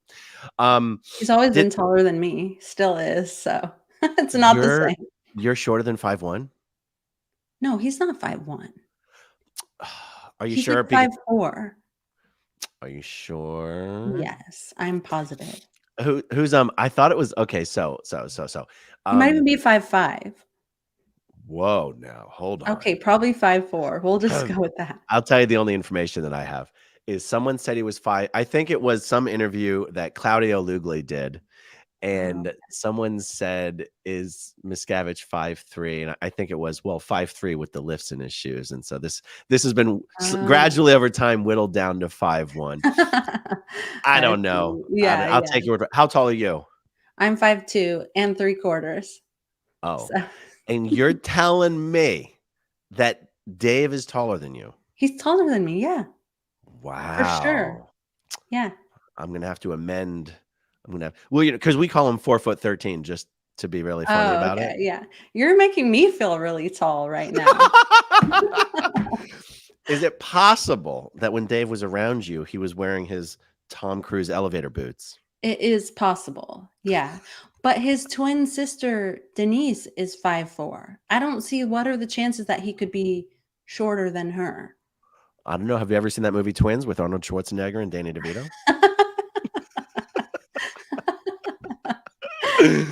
All right, maybe he's not 5'1". God damn it. God damn it, Jenna. Sorry, everyone. Here's an interesting question. Cathla says, "So nice to see you here, Jenna. Have you told your kids some of what you went through? Loved your book." I'll tell you, Jenna, our kids never even heard the word Scientology until the TV show came to film in our house. Did you Oh, ever talk to your kids about Scientology? yeah, I talked to them about it. Yeah. Yeah. Um, yeah, I also felt a little bit like I had to Mm. because other people in the family still believe in it in a way. So, Uh, and also in many cases, they were like when I went on my book tour in New York, they were with me. When we went to Poland, they were with me. So they were like there and they were had questions and stuff and it's impossible like not to talk about my past or to say anything about myself like because that's my whole upbringing. So if they're like, "Mommy, what did you do when you were in second grade?" I was like, "Well, there was no second grade." So yeah, they're very interested in it. And wow. um yeah. Wow, wow. At this point, my oldest is in high school. Actually, my two oldest are both in high school. Hmm. Their friends love watching my videos. That's awesome. Yeah. Like, my oldest will sleep over her friend's house, and she's like, "Dad, we just watched your videos for, like, hours." I was like, "That's so I'm so touched." I'm like, "Do they Yeah. want any merch? I'll give them merch." Oh, that's cute. I mean, it's a part of society, cults, abusive relationships, people can get into work situations that are complicated, so it's good to be like educated about it. Even Yeah, situations where even like little family situations, it all has some of the same inner workings, the same like group think situations. yeah. We still live in Clearwater, right? So my kids sometimes make friends with kids in school who are Mm. Scientologists, Oh, wow. and I gotta be like, "Oh," I gotta go, "Do they know who we are?" And they're Yeah, like, yeah. "I don't think so." They definitely don't. And I'm Otherwise, like they would not be allowed. I'm like, "Are you going over to their house?" And they're like, "Yeah, yeah." I'm like, "You better be careful," like, because I don't want them to have their heart broken by a friend disconnecting from them because of who we are. Exactly, which has You know? happened. Yeah, I don't tell them like, "Ooh, Scientologists are evil and dangerous." It's like, "Yeah, no, but you have to understand what we're dealing with. It's a little different." And it's like, Right. "I This know, might Dad." happen. I guess that's not a big problem in San Diego since there's like 16 Scientologists in all of San Diego County, right? Yeah. Well, there was the San Diego org, but I know, but those orgs are so empty, it's a joke. yeah, totally. Yeah. No, Uh, definitely not a problem in their school at yeah. all. Barbara Mangano, 2 inspiring SPs. Thank you, Barbara. Jennifer Burke, Tassie Devil, welcome to SBTV Nation, Jenna. We Never Ends have got your back. Oh, Just thank you. just call it Scientology. Oh, okay. I don't know what that means. It means like Oh. when I was in the cult or when I was in Scientology. That's true. That's what I Yeah. say as well, actually. Yeah. Okay, that's good. Sometimes I don't wanna, like, announce that in a public space, though. I'm like, "When I was in Scientology." Oh, yeah, no, you never want someone to overhear that shit. You're like, "I'm not anymore, though." It is funny sometimes just to drop in a social setting. "Oh, I wouldn't know anything about that. I grew up in a cult." And people are like, "What?" Mhm. Yes, exactly. It's more for comedy relief, really. Yeah. Jackson is in the chat. Hey. So you knew Jackson when you were in, right? Because he Just, of like, course. out of the corner of my eye. I was Oh, young. Yeah. And I oh. left the ranch before, the other kids did, so they left 3 years later. So they would have maybe had a chance to get to know him more than Right. I did. Yeah, but I know who he is, and I remember him. That makes And I remember sense. his wife. Oh, yeah. Did you see my video where me and Jackson talked about Barrett Oliver and all that shit? Did you see that? I'm gonna have to send it No, to I you. wanna watch that, though. I Did remember. did you He know was at Barrett the ranch. Oliver? Did you know Yeah. Barrett? He was at the ranch when I was there. He was, like, in the Campbell house. I don't know what they were doing to him, Oh, but that's because he was basically on, he was in ethics trouble. He was on watch out there. yeah, yeah, for a long time. But did you know him as the Never Ending Story Kid? Yeah. You did? Well, that's what we all knew, like, he was, like, an actor, he was, like, famous or something. But had you seen the movie? Yeah, I saw the movie, yeah. I'm fascinated by the fact that the whole time I was in Scientology, I never knew that the fucking Never Ending Story Kid was a Sea Org member. I feel Oh, like I I've been knew that. robbed. I've been robbed. Like, I knew that, but I barely remember the movie because I think it was, like, over my head or something. I just remember that big, like, snuffleupagus thingy, that the big, flying like the flying dragon, the disgusting flying dragon. yeah, it was terrifying. It was terrifying. Okay. I thought it Yeah. was supposed to be cute, but I was like, "Maybe I should watch it, though." Is it good? It's aged well. It's aged Okay. well. Okay. Okay, Mark has a hilarious merch idea. You have to have Can Crusher merch. Maybe one of the most baller moves I've heard of to this day. Yeah, like stomping on the cans with your feet in session. Like, this is not the session, bitch. It's so funny.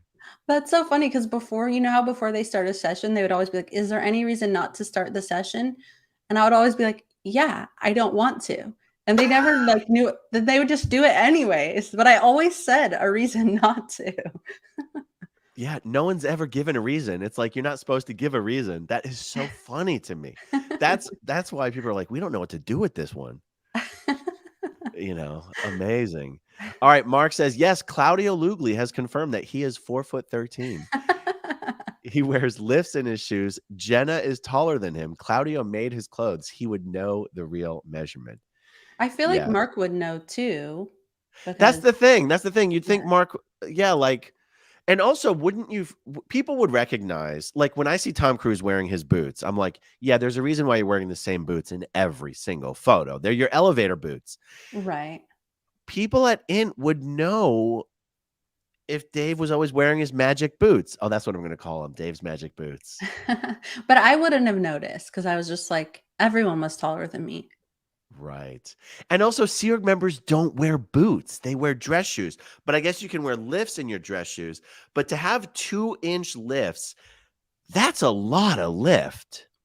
Yeah, but he was rarely wearing uniform. Oh. Yeah.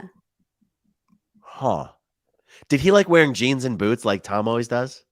He did wear I don't know if he was wearing boots, but he wore jeans all the time. It's Dave's magical boots. Barbara says, my husband said you pronounced it right. There's an ongoing joke about me not knowing how to pronounce Barbara's last name. Oh, All right. Well, this has been freaking awesome, Jenna. Thank you for doing this with me. yeah. Thank you for having me. And thank you so much to everybody for listening and subscribing. It means the world. I really appreciate it. And thank you, Aaron, for helping me out. My really appreciate pleasure. Let me show everyone once again, Jenna Miscavige's channel at Jenna Miscavige on YouTube. Oh my God. You're 10 people away from hitting 10,000 subs. And let me pull up your book again. Jenna's book is Beyond Belief, My Secret Life Inside Scientology, and My Harrowing Escape. I hope you sell a ton more of these books. Oh, thank you. All right, guys. Thank you for joining us. As always, thank you to everyone who watches until the very end, and we'll talk to you soon. Bye. Okay, if you want to see my rock and roll songs, click right on this guitar. And if you want to see a different one of my videos,